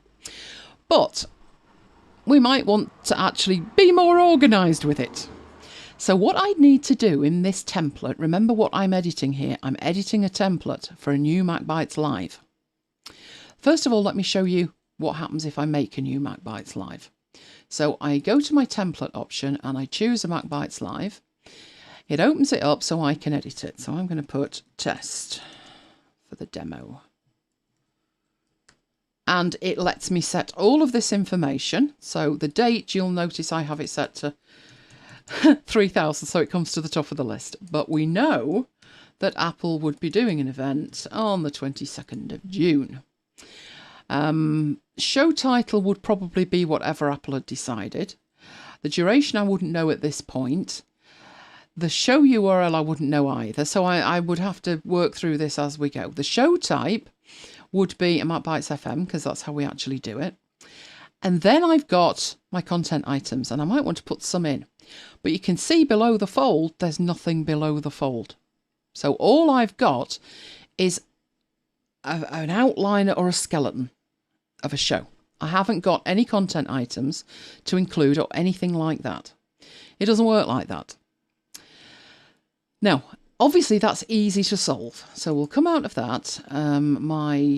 Did that appear? There's the test for demo. So I'm going to delete it because I'm going to go back in and recreate. But this time I'm going to go in and I'm going to edit the template. So this is where the change has been made. You get this stripe at the top that tells you it's a template. So you know you're editing the template.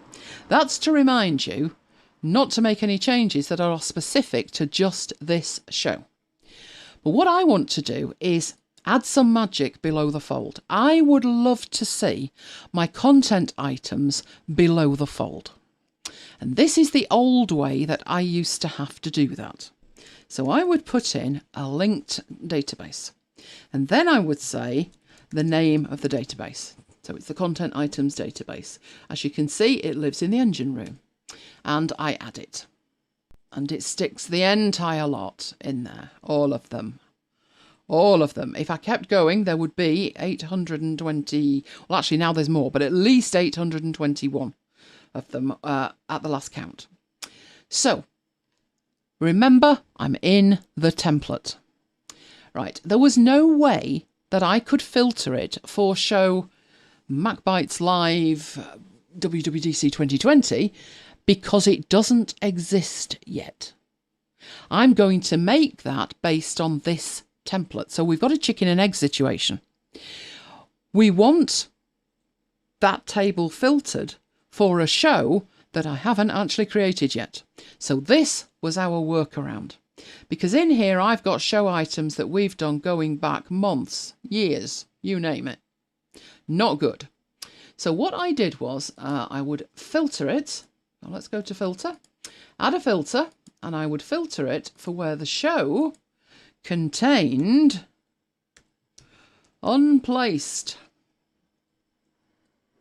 And that would filter it down. Okay? So these are the things we've thought about doing, and there's a lot fewer of them down the bottom there. If I go to calculate and we do a count all, there's 155. That's way more manageable. And that was what you used to have to do. Remember, I'm in the template, and I now have my content items. That's fabulous. They are filtered. That's fabulous.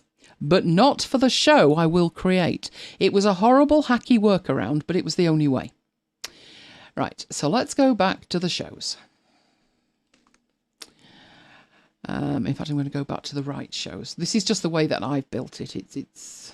Can I get to it from here? I think I can. Right, what am I looking at now? Okay, that's fine. Right, so when I go to my template, add a new one for MacBites Live, I get exactly what I got before. So I'll do another demo. So this is the second demo. And as I scroll down, I've got my content items. Now this show exists.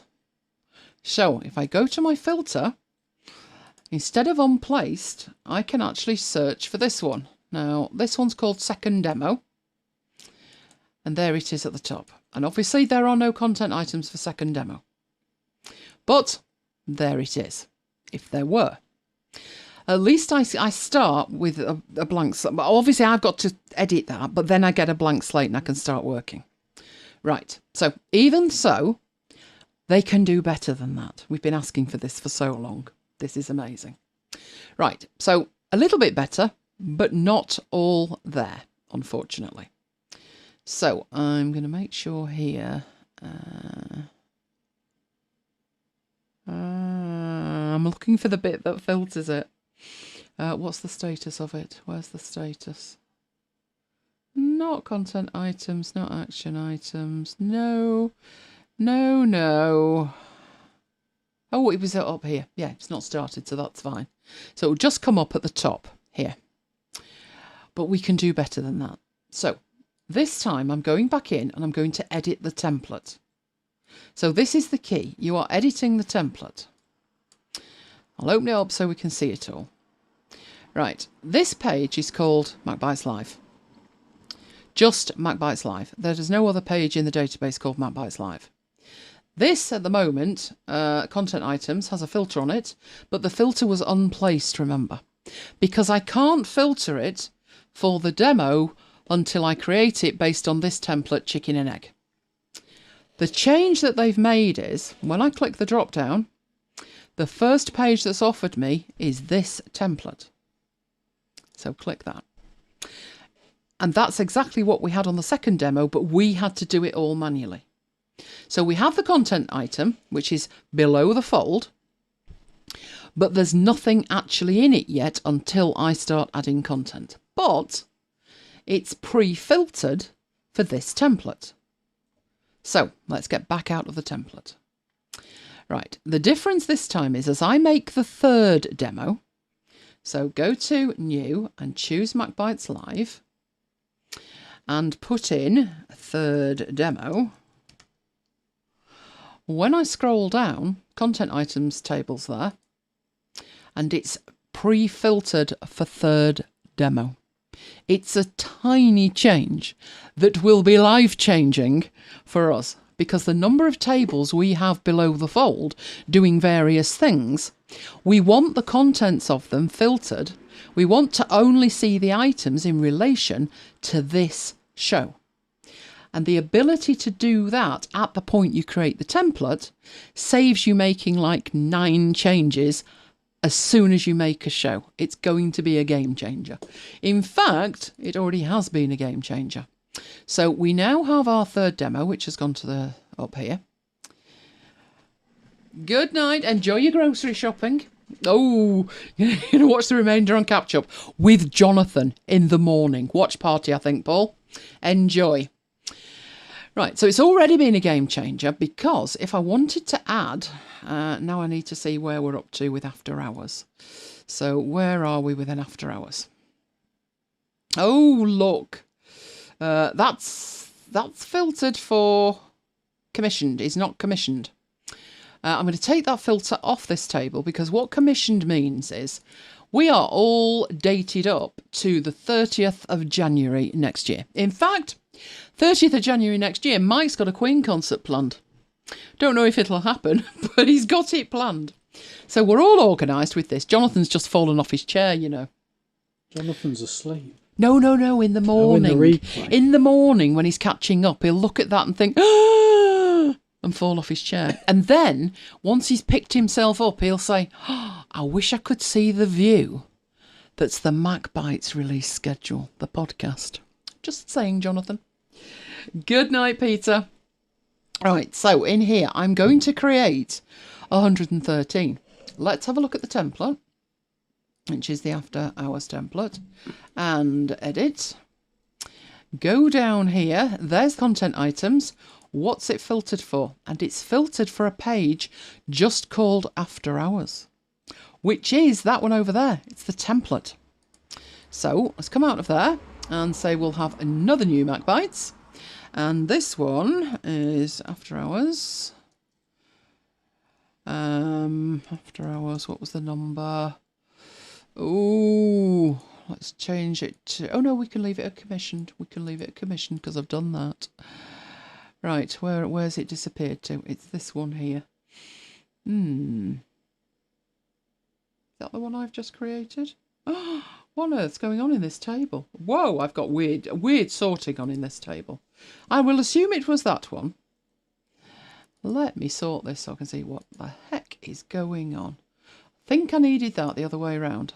That was what we... or was it?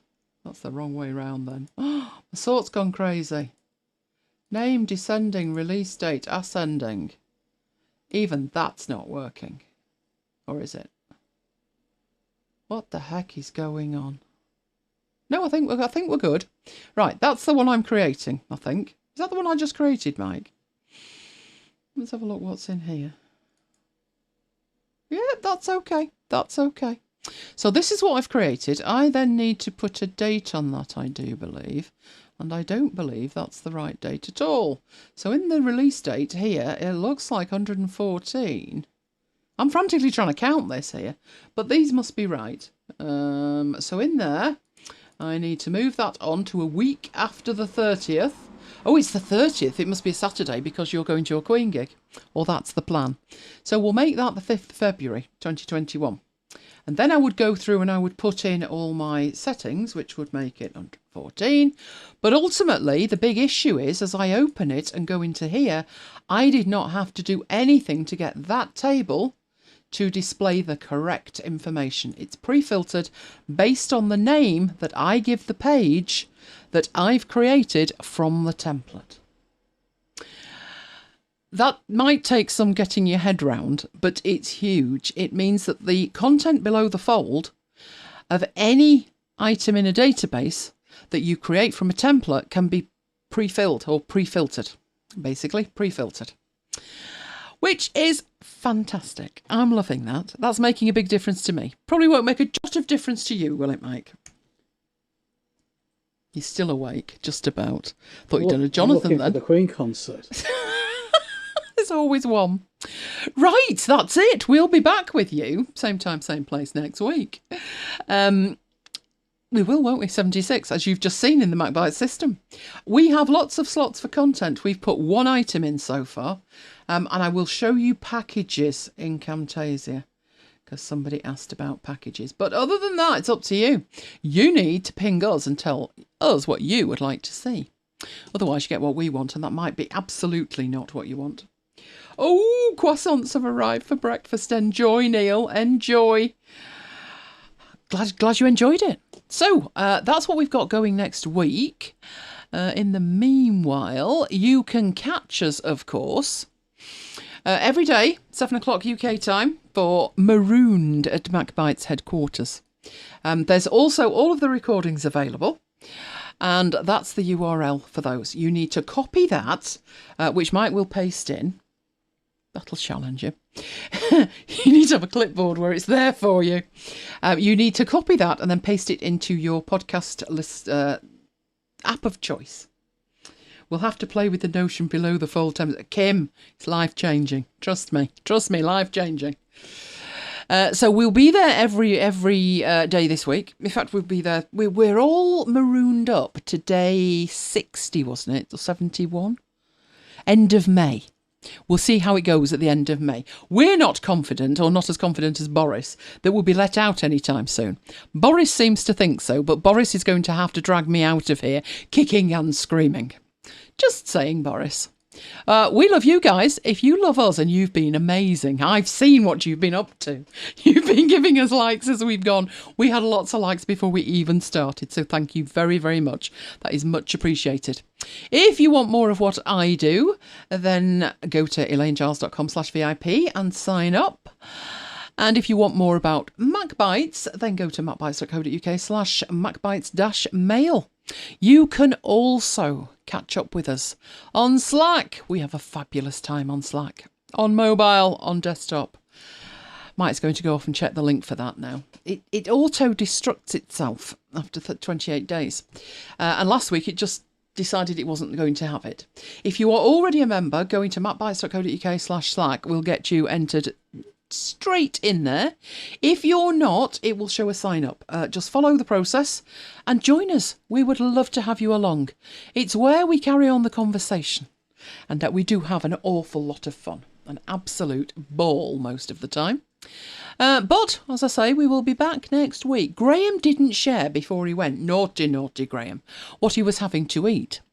Now, it's quite late here. It's 10 to 1 in the morning. But I still fancy a bit of a snackette, Mike. Haven't decided what yet. Might be ice cream.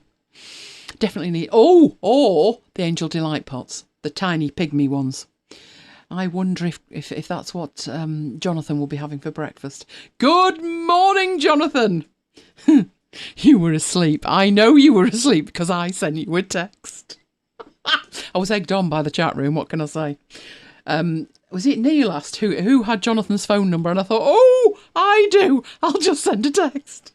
Sorry about that. 4-2, just saying. So what are you having to eat, Mike? Undecided. Oh. Kim, if you've got any questions about those below the fold things, let me know. It can be a little bit difficult to get your head round it, but once you do, wow.